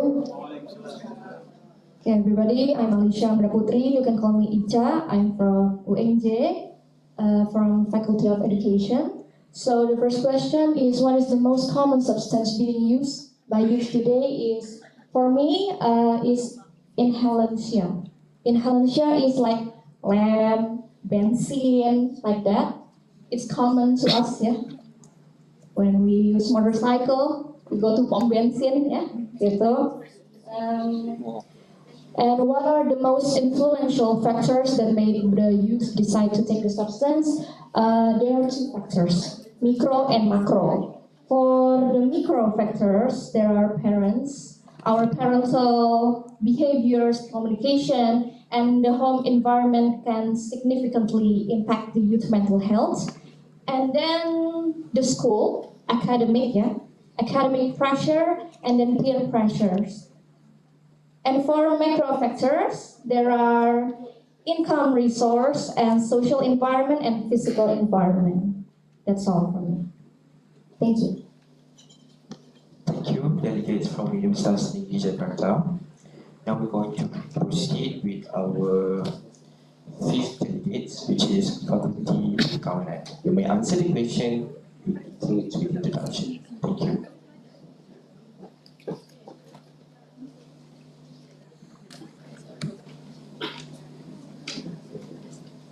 Bismillahirrahmanirrahim. Assalamualaikum warahmatullahi wabarakatuh. My name is Nur Atikah binti Muhammad Helmi, and today I'm with my friends Mawar from Faculty of Accountancy. As to answer the first questions, I will start with a fact. As of January 2022, the most prevalent substance used by young people varies depending on geographic location, cultural norms, and accessibility.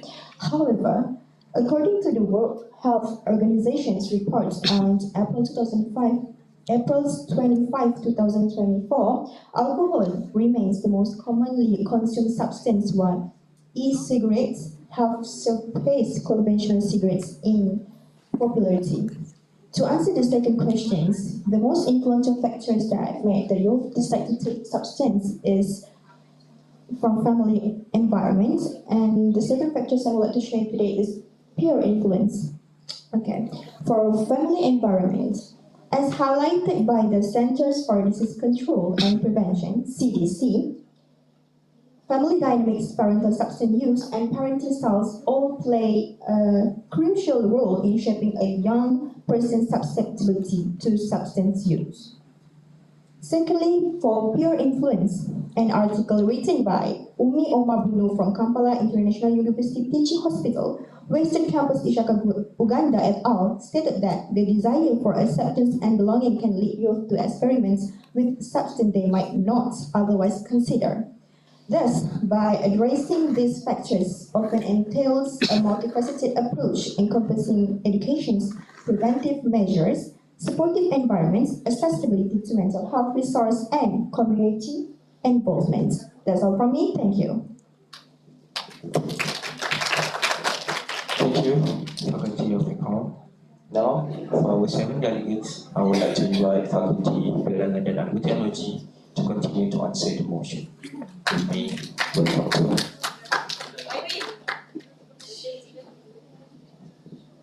Okay, hi everyone. So my name is Nazata Wahida from Faculty of Plantation and Agrotechnology from UiTM Jasing.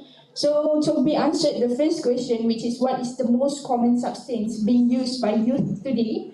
So I'll do some research. The data indicating that in Malaysia, tobacco is the most common substance, which many youth or youngsters start using it around 14 years old, which this study published in PLOS 1. According to this study, the most common current substance used among adolescents in Malaysia was tobacco, with a prevalence 15.9%. But when we go globally, the most common substance used by youth today is cannabis, which is like marijuana. So this data indicating from the various sources, including the World Health Organization and the National Institute on Drug Abuse. So the WHO also reports that about 147 million people, or 2.5% of the world population, consume cannabis annually, which is a higher percentage than those consuming cocaine and opiates. So for the second question, which is what are the most influential factors that make the youth decide to take substance? Before we go deep to the peers' influence, we must go when they are in children, which is when they are still child, around 8 to 10 years old, they are with their families. So that the most practical answer is family environment, and hard to accept that one of the factors is socio-economic disadvantage, and poverty also pose a risk, which substance use provide a temporary escape but ultimately fails to address the underlying issues. Poverty and disadvantage can exacerbate these factors, as youth from low-income families may have fewer resource, support system, and opportunity for positive engagement. So that's all from our faculty. Thank you. Thank you, Faculty Penerangan dan Agrotechnology, for your answer. Now, for our last delegates, I would like to invite Gwlw University to answer the questions and do so.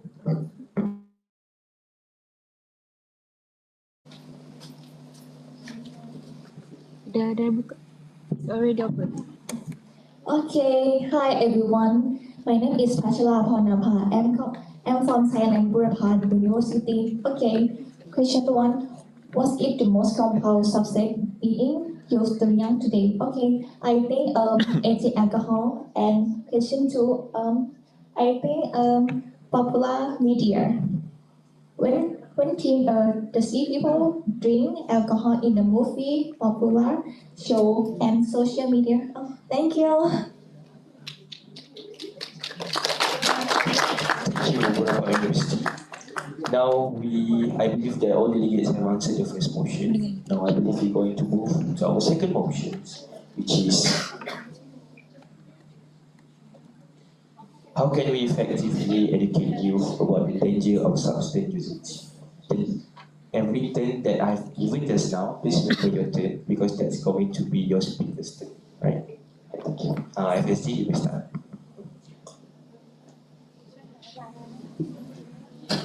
Okay, so for answering second question, how can we practically educate youth? In my opinion, I think by spreading awareness. How? By sharing our knowledge, which is everyone's here, or especially for Christian youth. We have social media, right? We have social media account. So by promoting healthy lifestyle, healthy way to promote a healthy lifestyle at our social media account, which is very can help to spread awareness about the dangers of substance usage, because when we state the dangers of substance usage itself, people can rethink what their decision is right or wrong. And when we also offer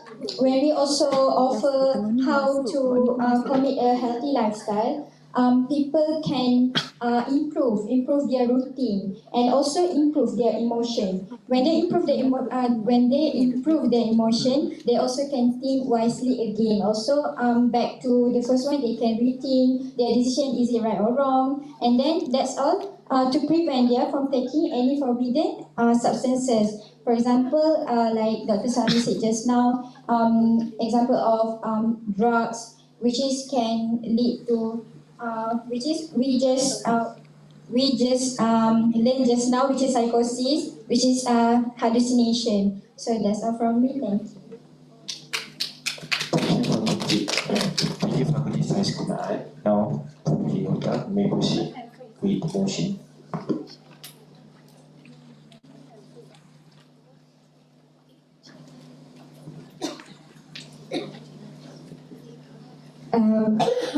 Assalamualaikum. My name is Hasna Akila. I'm from HN 241, Tourism Management, and I'm from Faculty of PhD. To help people understand the risk of using substance, it's crucial to use different approaches like workshop, peer lead program, and reliable campaign. And including substance education in school lessons. Also, in my opinion, encouraging open conversation, provide accurate facts, and addressing underlying issues like mental health are also the important key. That's all from me. Thank you. Thank you, Faculty Hotel, for the answer. Now, we move to FSP, Faculty Science and Community Policy. Please proceed beyond your answer. Bismillahirrahmanirrahim. Assalamualaikum. So for my answer on motion 2, it's based on the government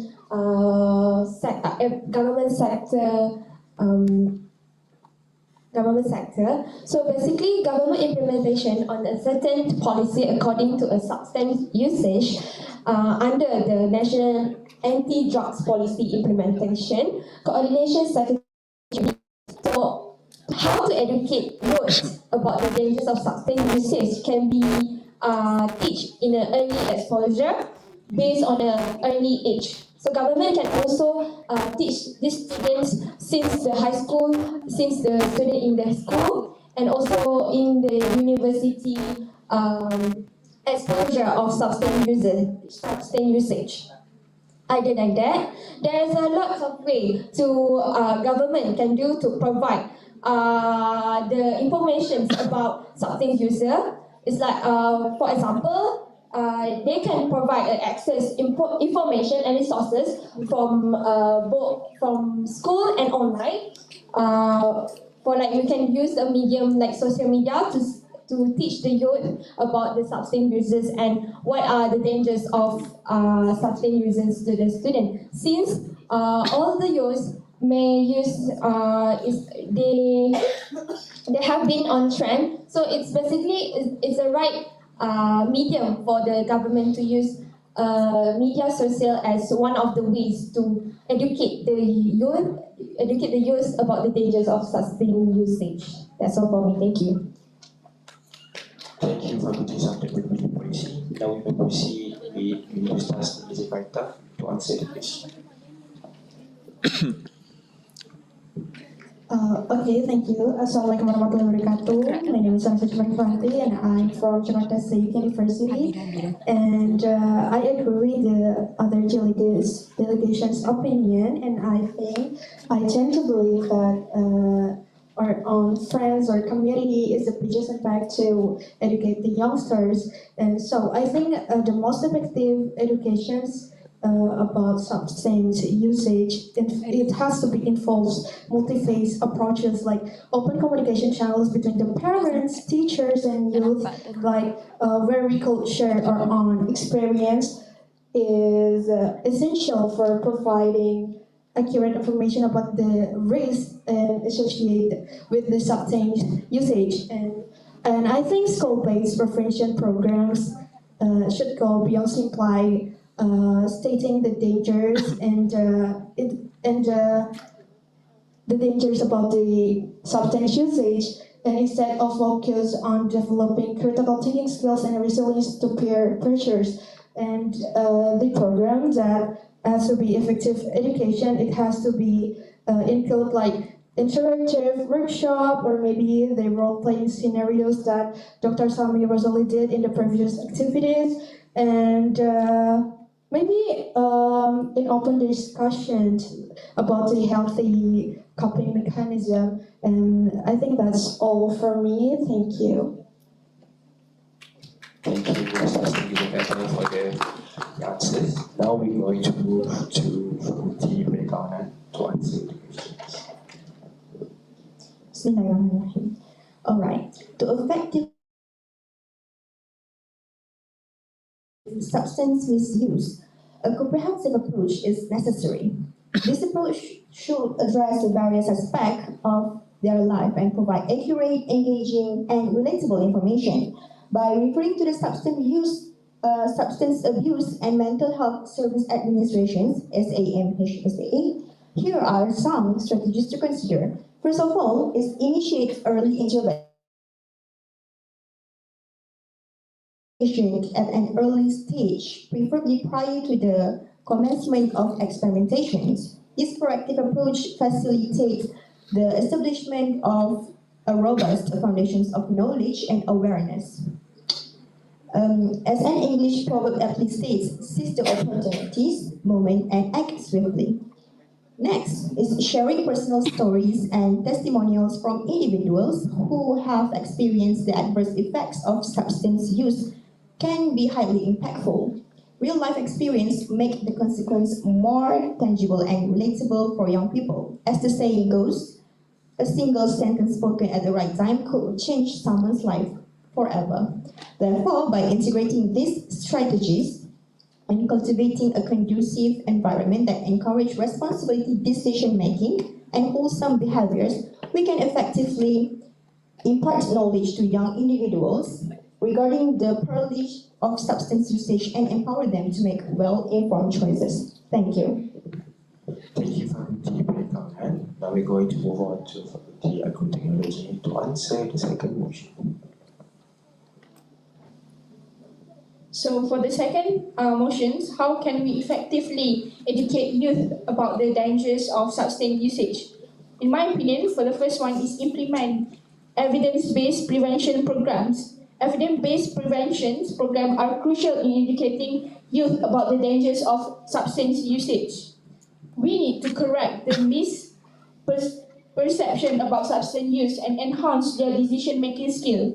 We always be told that drugs like broadleaf or ketum will make you more energy, but never expose the real effect after consuming the broadleaf. By implementing this program in school or to the communities, we can effectively educate youth about the risks associated with substance abuse and empower them to make informed choice.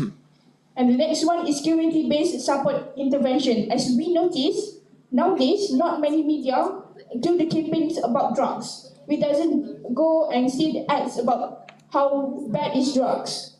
So that community support is essential in complementing school-based education efforts or community-based program that combine educational components with mass media campaign, public policy initiative, and enforcement of regulation can effectively raise awareness about substance abuse and promote healthy behavior among youth. That's all from our faculty. Thank you. Thank you, Fakulti Perikawanan and Agrotechnology. Now we're going to move to Purava University to answer the second motion. Assalamualaikum everyone. Hi. My name is Abhinya Karamahasukuri. My name is Na. We are from Gwlw University. Our answer this question is we are have a program for one day's program to explain to children the legal penalties that can be included from using, and we have take children to travel in temple because of our temple. They have a story about a drug in the temple. Yeah, and we will give the children to know how when we use this drug, how what happened with yourself. Yes, thank you. Thank you, Beberapa University, for answering the second motion. Now we're going to move to the third motion that is going to be presented, which is what strategies we can implement to prevent substance usage among youth. Faculty Saudara, you may start to answer.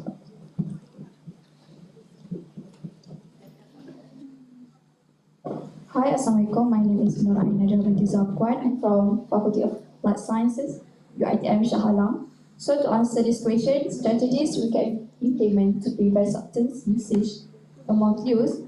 For me, we need to aim to prevent before it begins. So there are many strategies that we can do, but for me, the important one, like what Nazatul from Gwlw said just now. So we can implement by age appropriate, which is evidence-based curricula in schools that address the dangers of substance use. And we can also organize community education campaigns targeting parents, educators, and also youth leaders to enhance their understanding of substance use risk factors and prevention strategies. That's all from me. Thank you. Thank you, Faculty Science Kunar, for your answer. Now we're going to move to Faculty Borderland. You may answer the third motion.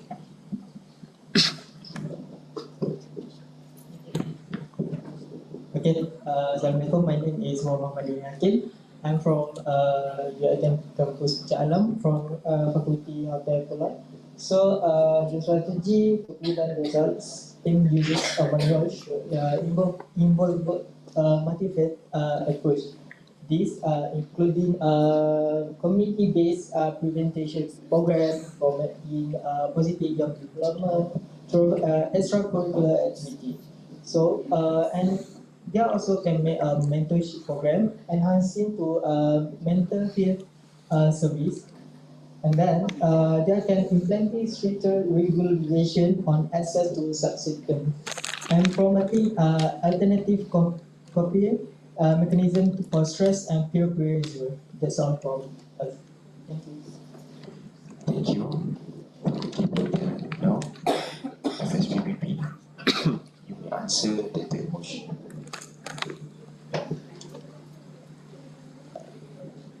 Alright, Bismillahirrahmanirrahim. For the third motion, which is the strategies we can implement to prevent substance usage among youth today.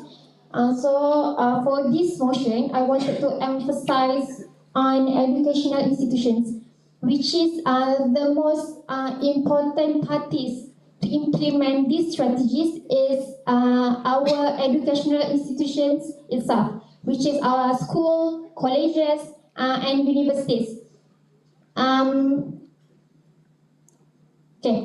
So these strategies we must implement in order to ensure they are accessible.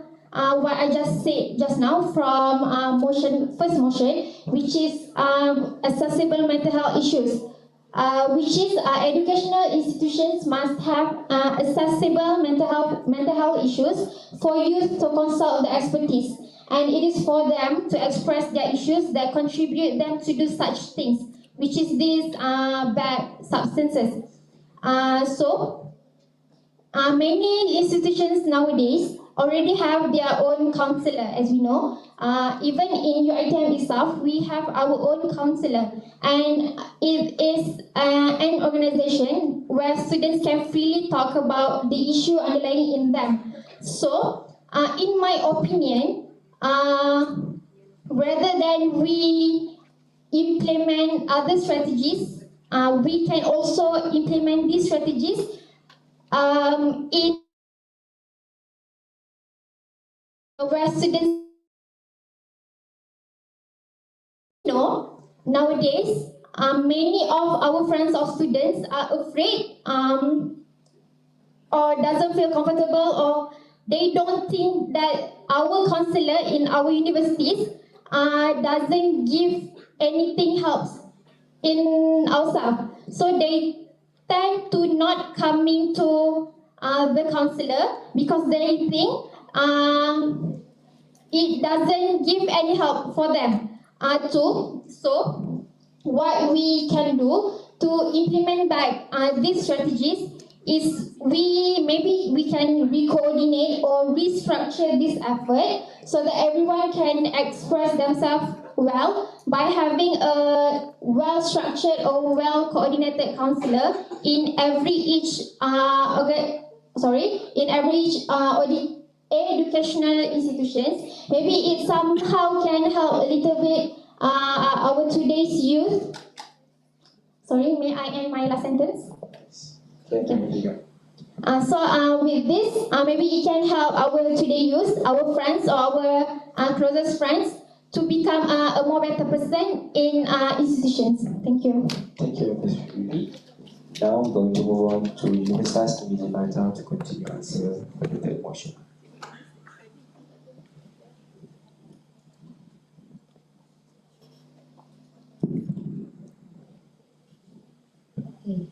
Thank you so much for the opportunity. So I'm from State University of Jakarta or ONJ. My name is Vidya. And I would like to answer about the motion 3. What strategies we can implement to prevent substance use usage among youth. So from us, I think building resilience in youth is very important. So a few of them, like we have to develop healthy coping skills, like we just heard from the explanation before. So we equip youngsters with healthy ways to manage their stress, anxiety, or other difficult emotions. This could involve like mindfulness practice, or like relaxation technique or something like that.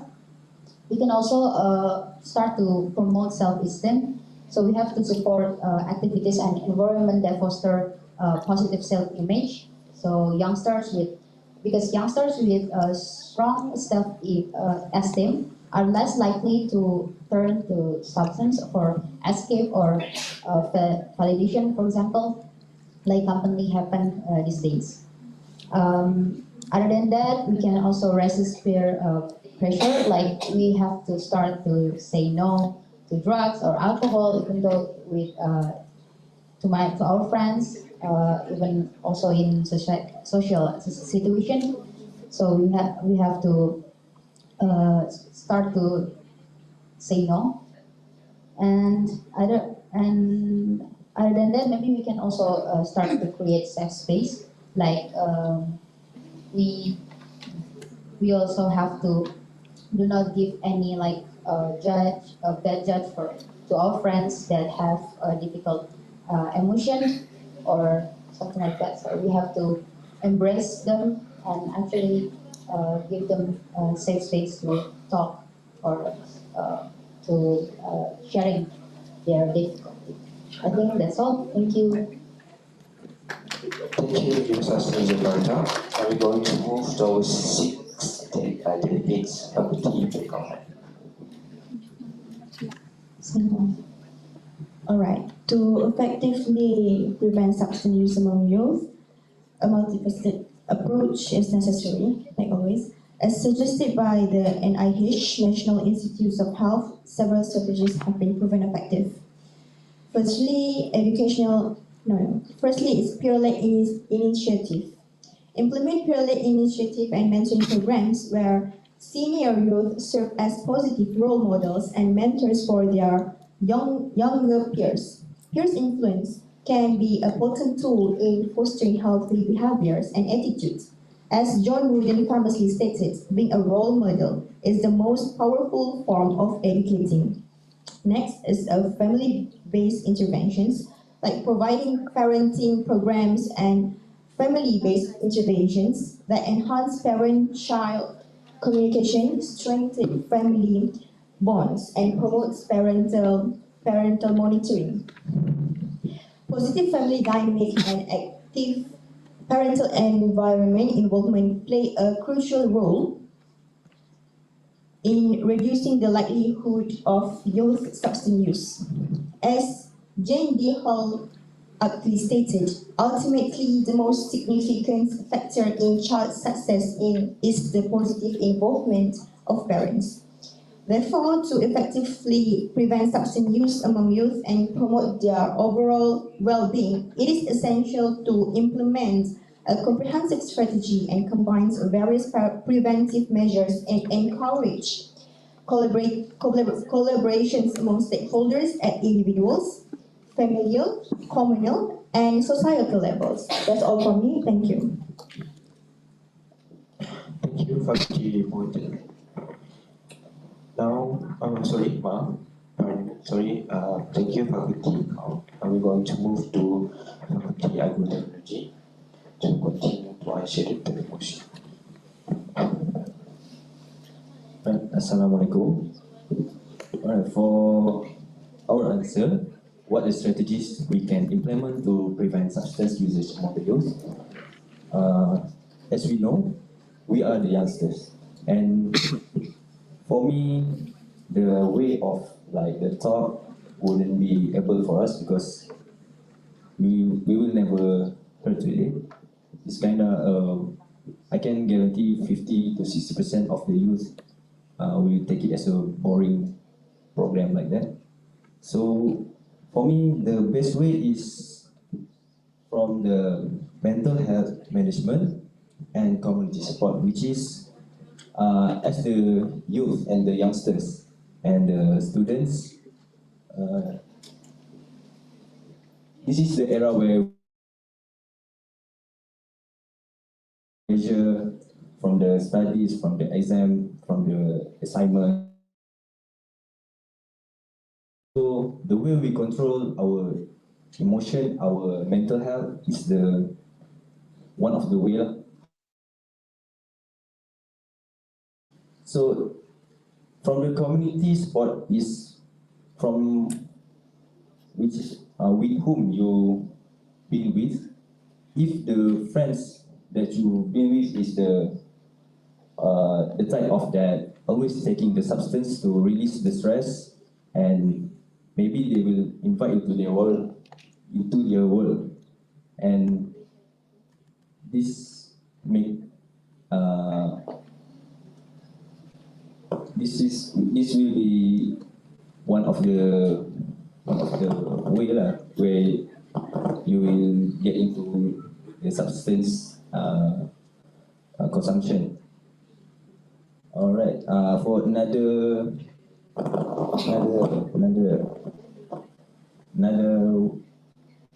point is all right. That's all for me. Thank you.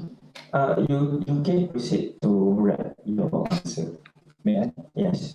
Just so my last point is the racial involvement, because nowadays youth are taking substance because lack of the parent observation, and with the parents with the high coordination, they maybe feel little scared to take the substance. So that's all. Thank you. Thank you, Faculty Product and Agro-Technology. Now we're going to move to our last delegate, which is Purapa University. You may answer the motions. Kat screen. Yes, thank you. I think, in my opinion, I'm gonna take a sport program in our university, in our campus, because of everyone very youngest. Yeah, and I think sport is very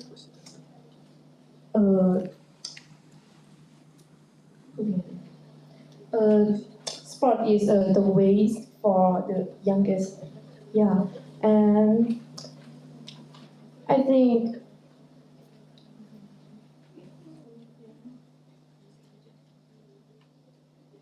the sport not only the alternative activity that they were.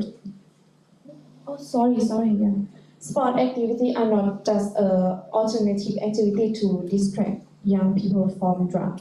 But in the medicine, people believe that exercise or physical activity can cause the pituitary gland so secret a substance called. In meaning Thai, we have a กีฬาเป็นยามพิเศษ It's about sport is magic medicine. Yes, when we take sport, yes, it prove yourself to fresh and happy. Yes. In order to have the substance endorphin in the body to create happiness without having to rely on the drug. Yes, thank you. Thank you beberapa University. We will need 2 minutes to discuss with the speakers for 2 minutes.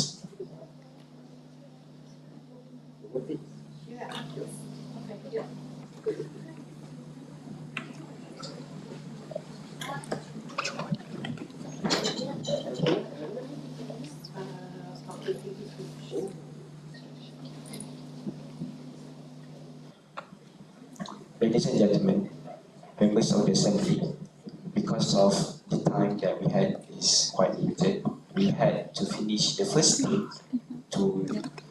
since we have 5 motions for the first day, we had to finish it on the third motion. So before we move on to our second team, our third speaker will give a conclusion and conclude your answers.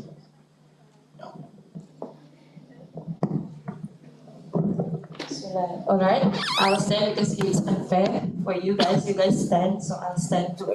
So, good job. Excellent answer from all delegates.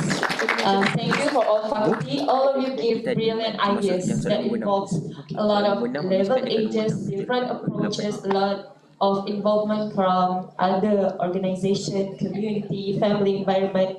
So it is a good input for us today. It is a very brilliant, open discussion about a very sensitive issue, I would say. So, but without realizing, most of the ways are already being held or already being conducted by, especially the government. Unfortunately, in Asia, substance usage is still an ongoing battle that we fight every day. Do you guys realize it? Yes, it is still an ongoing battle, still a huge challenge for government. So to end, I would like to leave you guys with one question. Ask yourself, what have you done for your country to stop the substance usage? What have you done? Alright, that's it. Thank you. So our third speaker. So now we're going to move to give a clap. So we're going to move to our second team, which is regarding about mental health issues. So before we start with our motion, mental health issues motion start at number 6.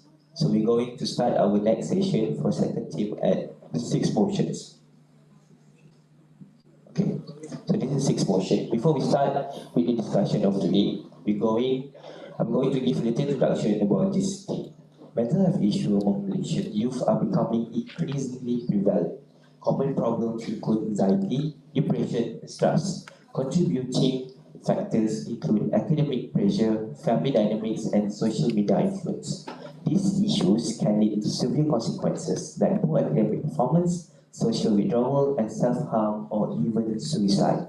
Efforts to address youth mental health involve increasing awareness, providing counseling and support services, and implementing school-based mental health programs. Both government agencies and NGOs are actively working to improve mental health resources and reduce the stigma in Malaysia. For our 6th motion of today, it is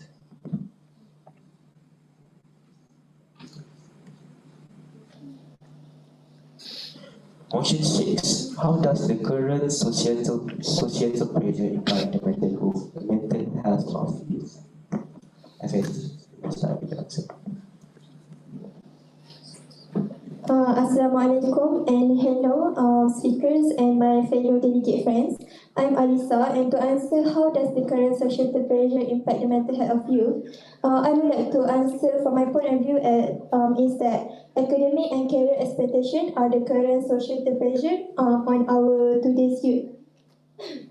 As we know, in today's society, our society in our country itself place a high expectation on academic performance and career success. And I trust that in Indonesia and Thailand are same with us. So the pressure to excel academically and secure successful career among youth, the pressure that we going through right now.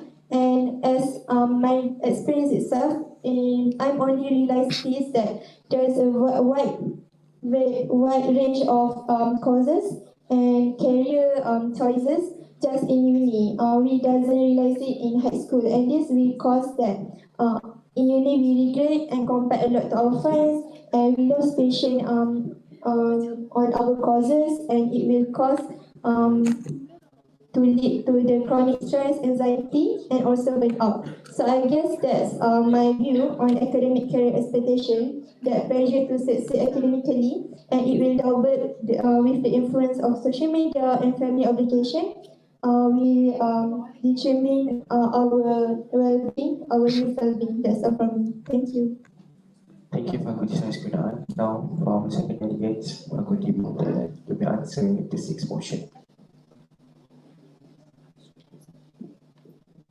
Hello, my name is Muhammad Alish bin Azman from UiTM campus Puncak Alam from Faculty of Hotel and Tourism Management. To answer these questions, we know in today's world, young people face an array of pressures that can take their mental health. Academic especially heavily on our shoulders with the pressure to excel. For instance, a study by the American Psychological Association found that 61% of college students seeking counseling reported anxiety as a top concern. Social media adds another layer of complexity as young individuals constantly compare themselves to others. Feelings of inadequacy and low self-confidence. This constant exposure to creative visions of others' life can distort reality and contribute to a sense of what we call dissatisfactions. The combinations of these society pressure can lead to mental health issues like depressions and what our teacher says that burnout, anxiety, and etc. That's all from me. Thank you. Thank you, Fakulti Hotel. Now, for our delegates, Faculty Science Background and Policy, you may answer the sixth motion. Alright, I'm Sharifah Khadijah binti Said Idrus, and I will answer the motion 6. So how does the current societal pressure will lead to impact the mental health of youth? Basically, what I have on here is that the expectations of the people itself. So I'm totally agree with both of the faculty just now, and I just want to add a little bit more. So basically, another impact is because of the social media. They tend to prioritize the higher standards of some people. So, for example, the beauty standard, beauty standard is becoming a thing nowadays. So there's a lot of beauty standards. For example, you need to be like more brighter, like that, stuff like that. And also, people will tend to body shame you if you are not in the level of the standard. And also, some standard also indicates the people to have a low esteem, that can lead to anxiety. So, on this, of standards of uh,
The sixth motion. Okay.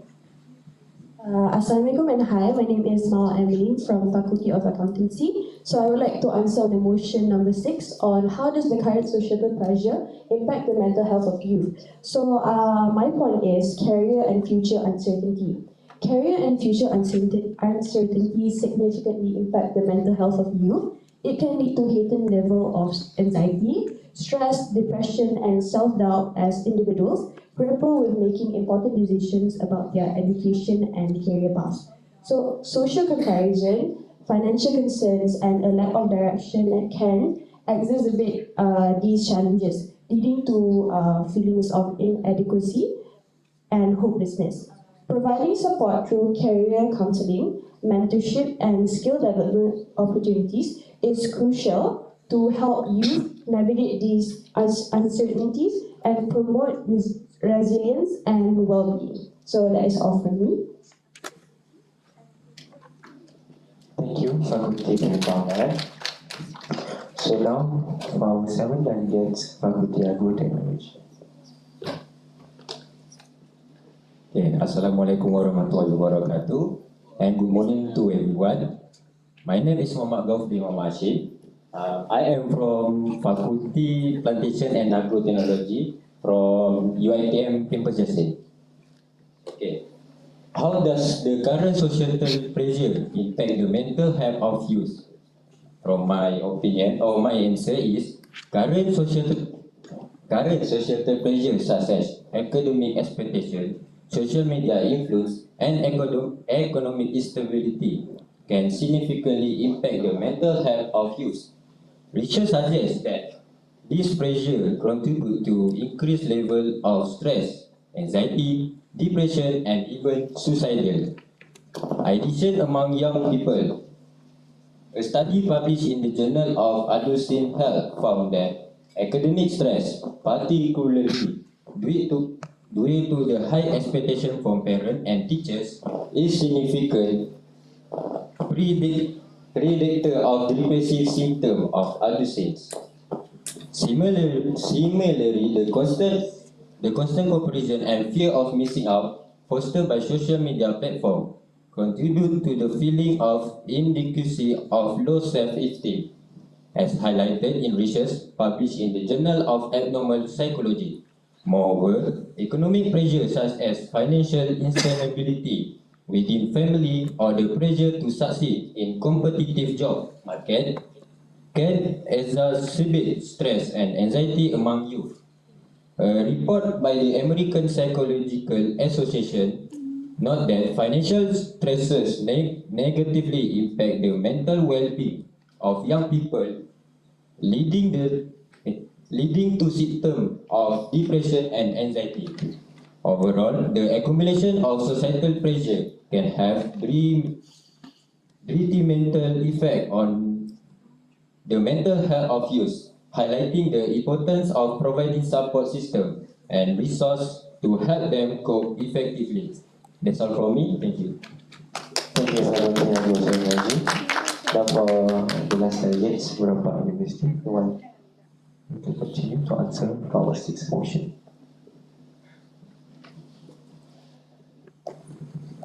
Okay, hi. I'm I'm from Burapha University. For the question, I think social pressure can have a more positive and negative effect on mental health. The pressure to conform and the fit in with current social goals can lead to the anxiety. Oh, sorry. Can lead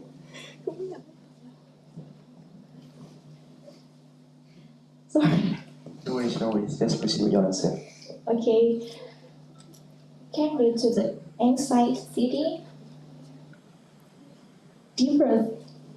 dispersion, and SRT, disparate substance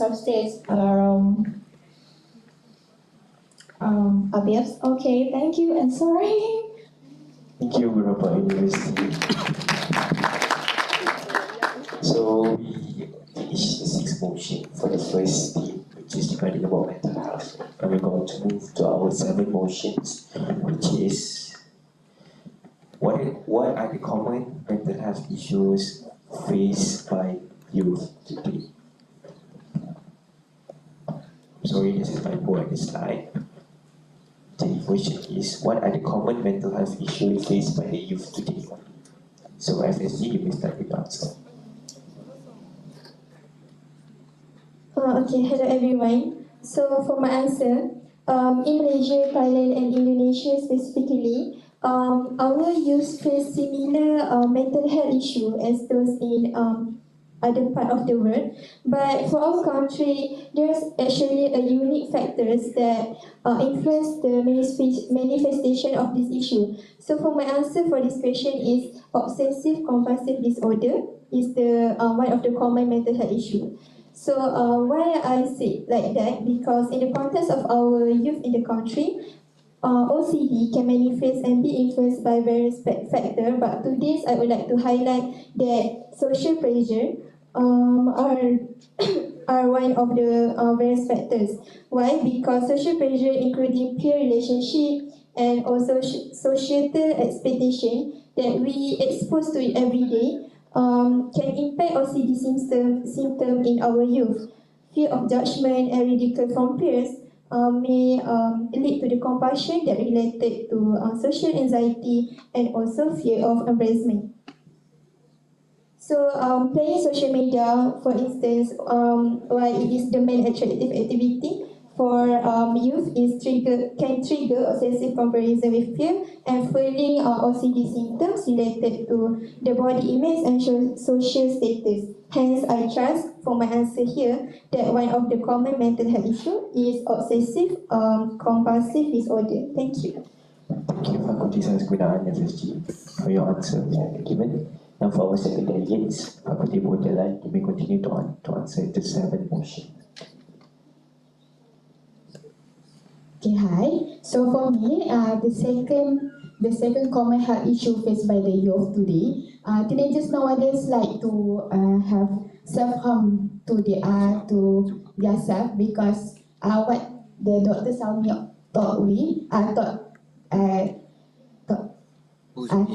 that about the barcode because I have been my friend has been experienced it and said to me, it's not that hurt because they feel pain, they feel they feel satisfaction when they harm their hand, and then they feel more relaxed. And then for me, for those who have a mental health issue, they will feel relaxed. But for me, who does not have a mental health issue, I feel pain by looking at the blood, and also we can feel more stress to see their blood, and then we will feel pain. But for them, they will not feel pain. So I think self-harm is one of common mental health for Malaysia, Indonesia, and also Thailand. And I think every common in worldwide. I think that's all for me. Thank you. Thank you, Fakulti Perwakilan. Now we're going to move to our next candidate, Fakulti Skripsi Beranda Pekerja Polisi, to answer the 7th motion. Alright, Bismillahirrahmanirrahim. So for the 7th motion, which is the common mental health issues faced by today's youth, I want to add the opinion expressed by Fakulti Perwakilan, which is the idea of suicidal, which is the thought of self-harm themselves or suicide. This thing, if we let it be, day by day, this thought they have in their mind can be maybe and can be real, which is they might do this for real. This idea of suicidal or self-harm require an immediate attention and we must prevent them to not do these things. So I want to add another point, which is one of the common mental health issues is bipolar disorder, which is it is a series or periods of mood swings or mood disruptions that affect mood stability and behavior. This bipolar disorder have many stages, which is it can be from severe manic, hypo, which is mild to moderate depression, and it can go as far as severe depression. From this, we know that bipolar disorder can lead to depression, as this is a serious matter and almost common issues among today's youth, not in our country, but it is also happen internationally.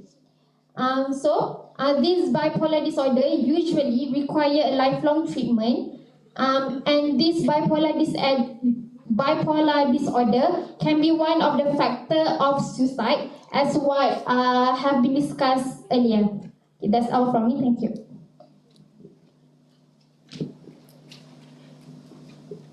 Alright, thank you. Next, we move on to University UNJ for your answer. Mr. Sadam.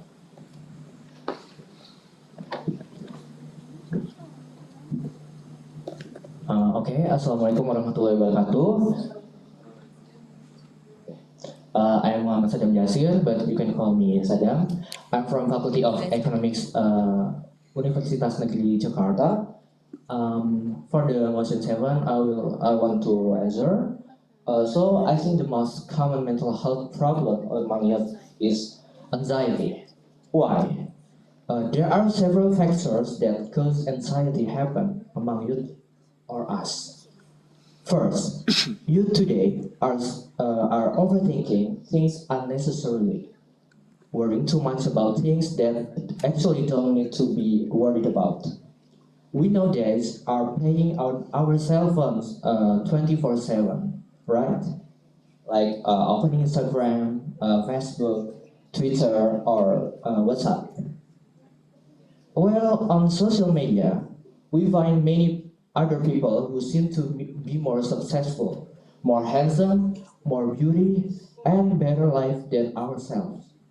This can cause us to become anxious and worried about our physical features, our career, and etc. And the second is academic pressure. We all want to excel and get good grades in college, so we feel pressure and ambitious to do so. We worry about what if we don't get good grades, What if we fail the course? This can cause us excessive stress and fear of failure in our lives. Besides of anxiety, I think that there is a common mental health issue like playing victim and depression that common happen among you today. That's all. Thank you.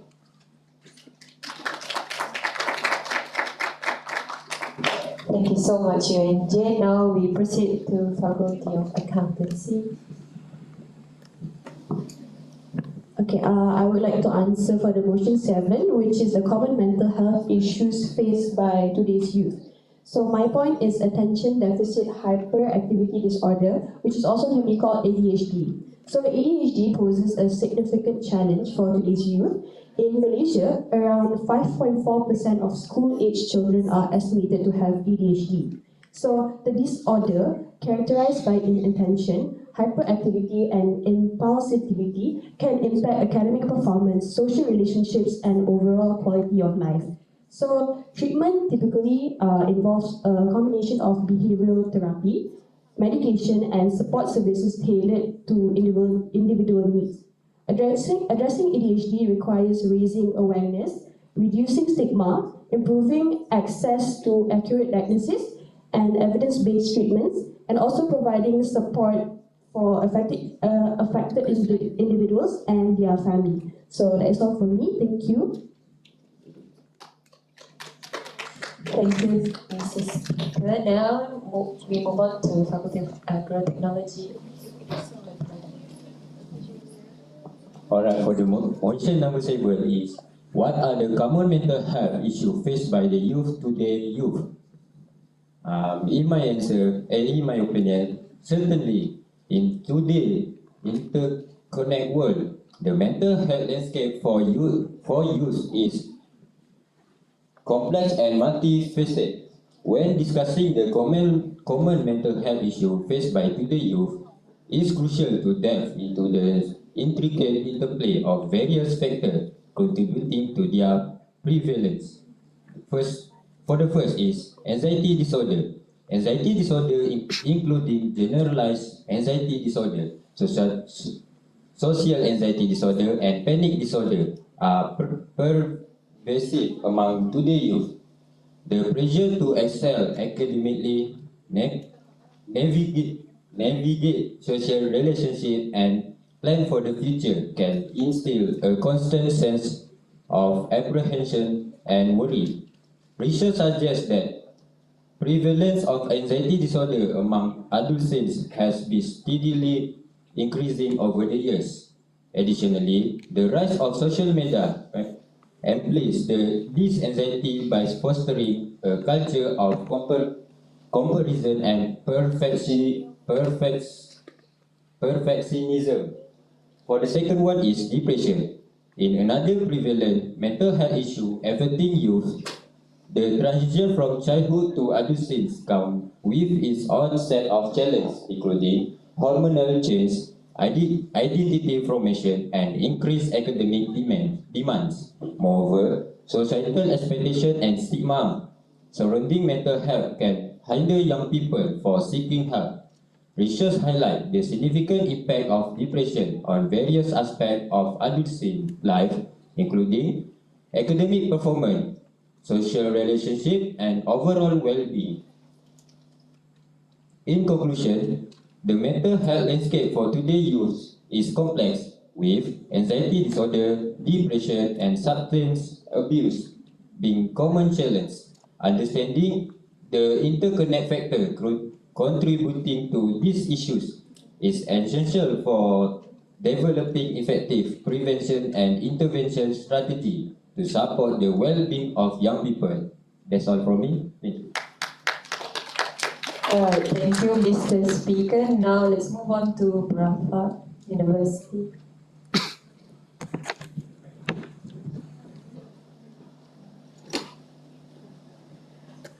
Hi everyone, I am Na from Gwlw University, Thailand. Yes, my answer is depression. Because of depression is is the second most common mental health disorder in the younger, affecting 3% of 15 to 19 years old globally. In the United States, however, around 13% of young age 12 to 17 suffers a major depressive episode in the year 2020. Thank you.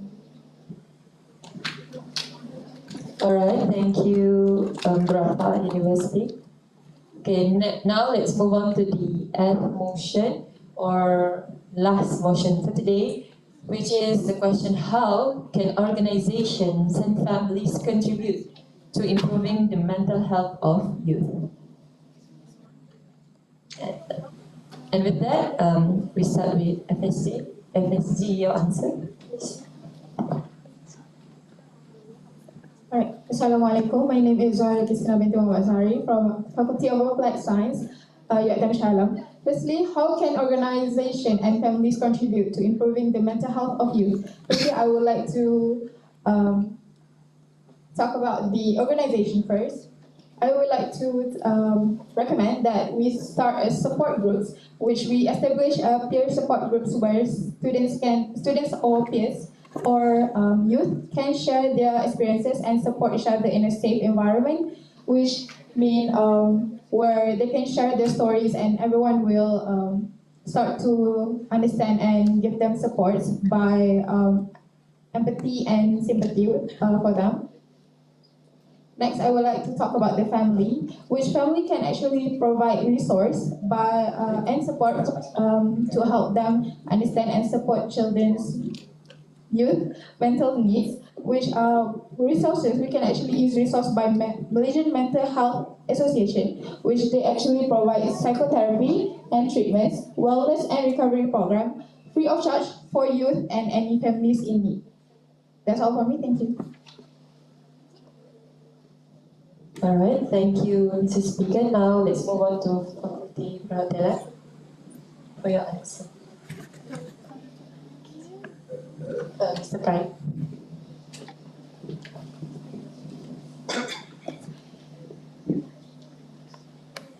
Alright, for motion A, how can organization and families contribute to improving the mental health of youth? I agree with Faculty Sains Gunaan opinion just now. For organization, in my opinion, maybe we can offer mental health support and raise awareness and provide healthy activities. For the family, we can create supportive atmosphere, foster open dialogue, and teach coping techniques. I believe if we're doing this together, we can advocate for policies that prioritize young mental health, mental well-being. Thank you. Alright, thank you, Mrs. Speaker. Now we move on to Universitas Negeri Jakarta. Sorry, FSP.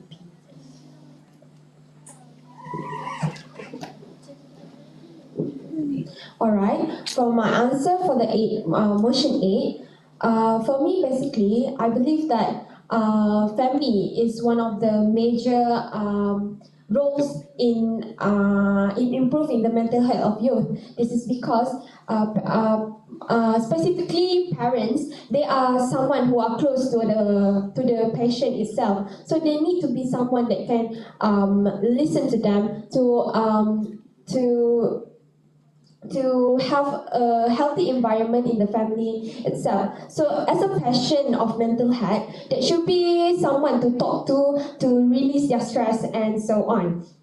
Other than that, I believe that organization is one of the factors in contributing improving the mental health of youth. This is because government or any government sector or any other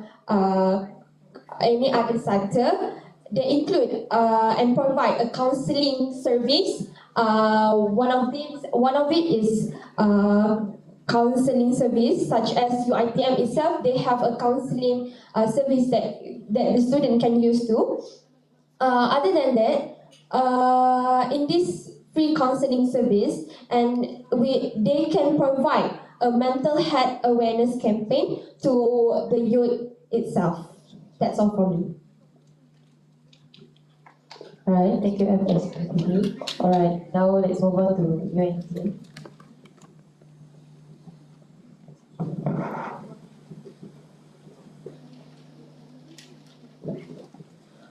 Okay, thank you.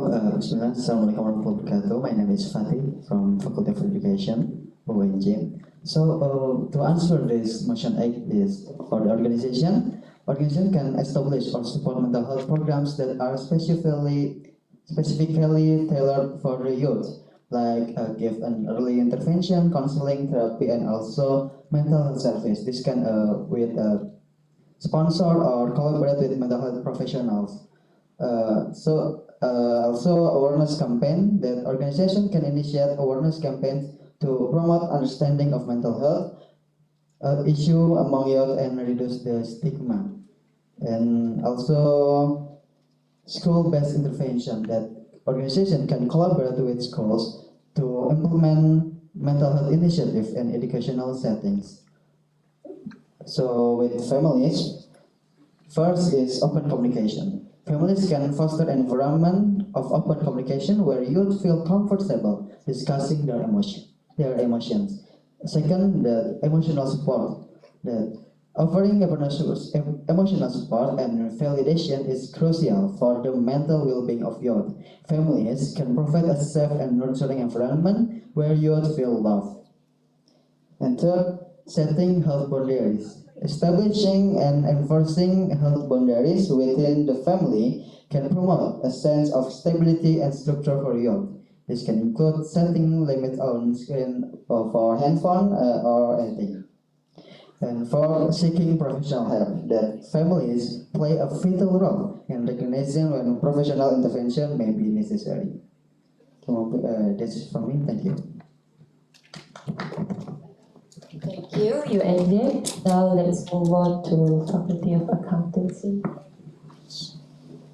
Okay, for motion 8, I would like to start with the of how can organizations contribute to improving the mental health of youth.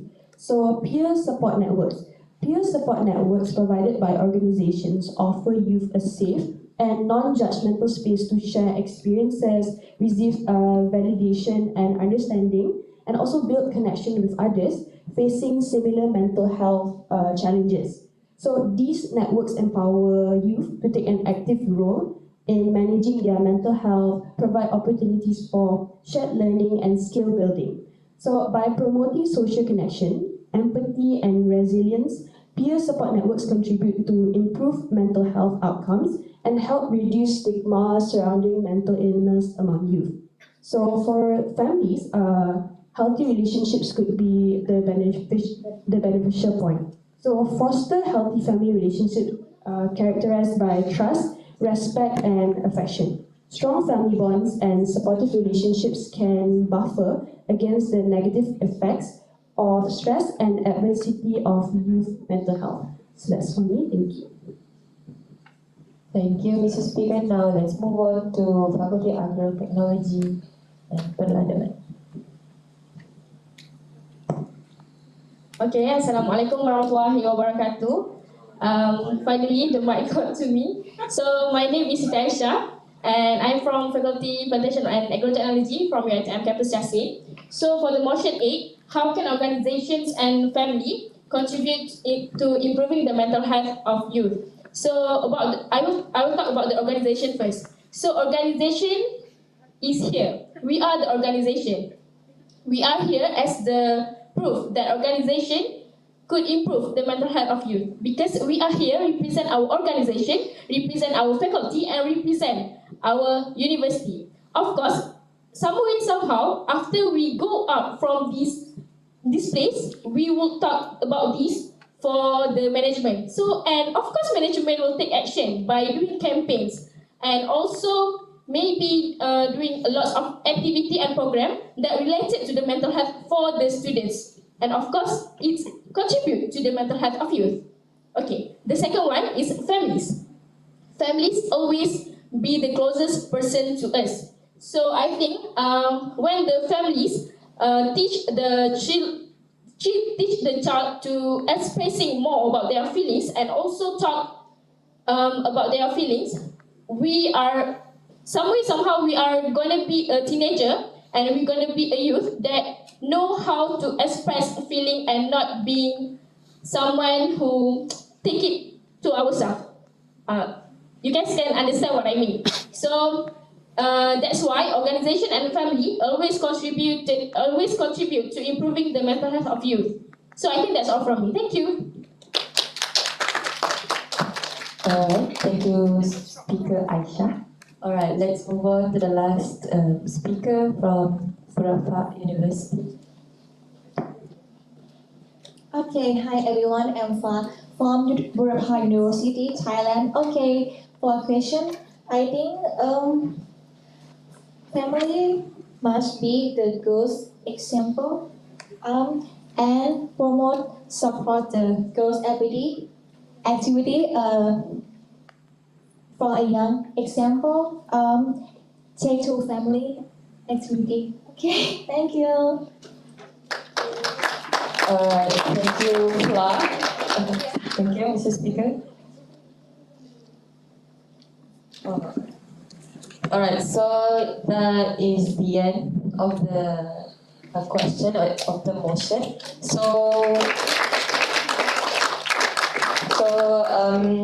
Again, I'm going to conclude the topic under the topic of mental health issues. So again, good job for all faculties. It is again so nice that we can publicly discuss this issue. Again, same like the first topic, this is also a sensitive issue. It's good that we can discuss openly, publicly about it, because decades before, this is not something that people acknowledge. It is something that people disgrace. They conclude people with mental health as crazy, as gila, instead of, oh, they have mental health, right? So, yes. Nowadays, we, especially as educators, we know this problem exists. So it's good. I'm so happy that this is a sensitive issue and no one is scared to talk about it. So guys, to wrap it up, I want to say that mental health is a silent battle. Not everyone knows, not even family members. So if you have friends that is struggling with this, be a listener. Be there for them. Tell them, you're important. Come on, pick up yourself, right? But if you are the one who's struggling with mental health, please know that you are not alone. We are here. Please know that you are valuable. You are important. All right. So that concludes the topic. So I will pass this to our first speaker, Amar, to conclude ours and to wrap up our symposium today. All right. Thank you, my third speaker. Give ourselves a big clap, a round of applause. Alhamdulillah, we have finished our leadership symposium and our general assembly of today. I have to say I'm super proud and I'm super thankful for every faculty, every delegate coming from all around Southeast Asia, from Thailand, we have from Indonesia, and also we have from Malaysia, Alhamdulillah. So, before we even end this whole session, after we answer all the motions that the Assembly will now vote to agree with the resolutions, for those who agree with this resolution for the things that we have discussed, they must raise their hands with the sign that they agree, and my second speaker will count if we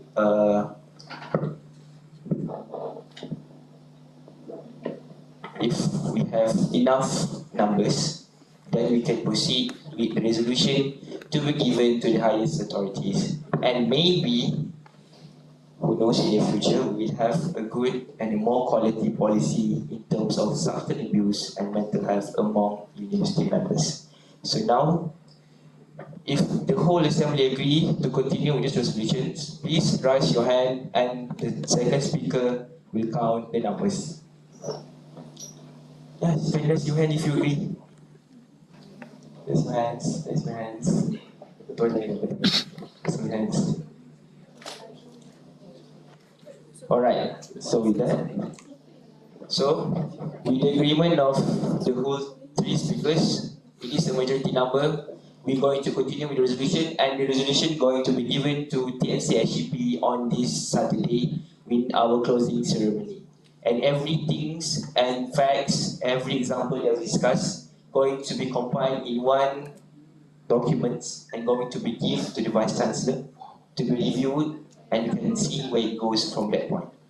With that also, from my part, of Faculty of Administrative Science and Policy Studies, we would like to thank and give a round of applause to every delegate that have spent their time, effort, and commitment to come here. Me as a head speaker, Muhammad Fatashim Washani, and also both of my speakers, of course, for my repertoire. We believe that we all here have done a great job, and maybe in the future we might spark something. With that, I would like to say, wabillahi taufiq wa hidayah. Wassalamualaikum warahmatullahi wabarakatuh. The General Assembly is now dismissed. Thank you. So before we even left, kita ada lagi setengah jam. We have half an hour. We're going to have photo session. So for this photo session, it's going to have 3 sessions because I want to put pictures behind the resolution. Sempat tak? Untuk tak lama juga. Sure. So for the first session, I will need only one man from every delegate to come down here to take pictures. Only one. If the faculty didn't have man, then in the next session we're going to call up all the women to come in the front. Yes. Yes. BJ, one man. From hotel, one man. Agro.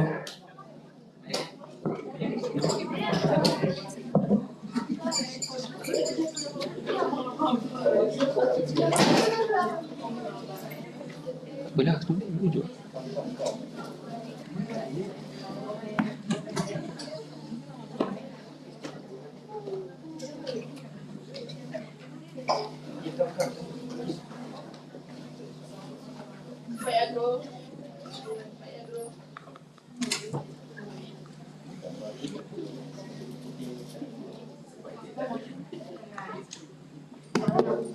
Thank you, Mala.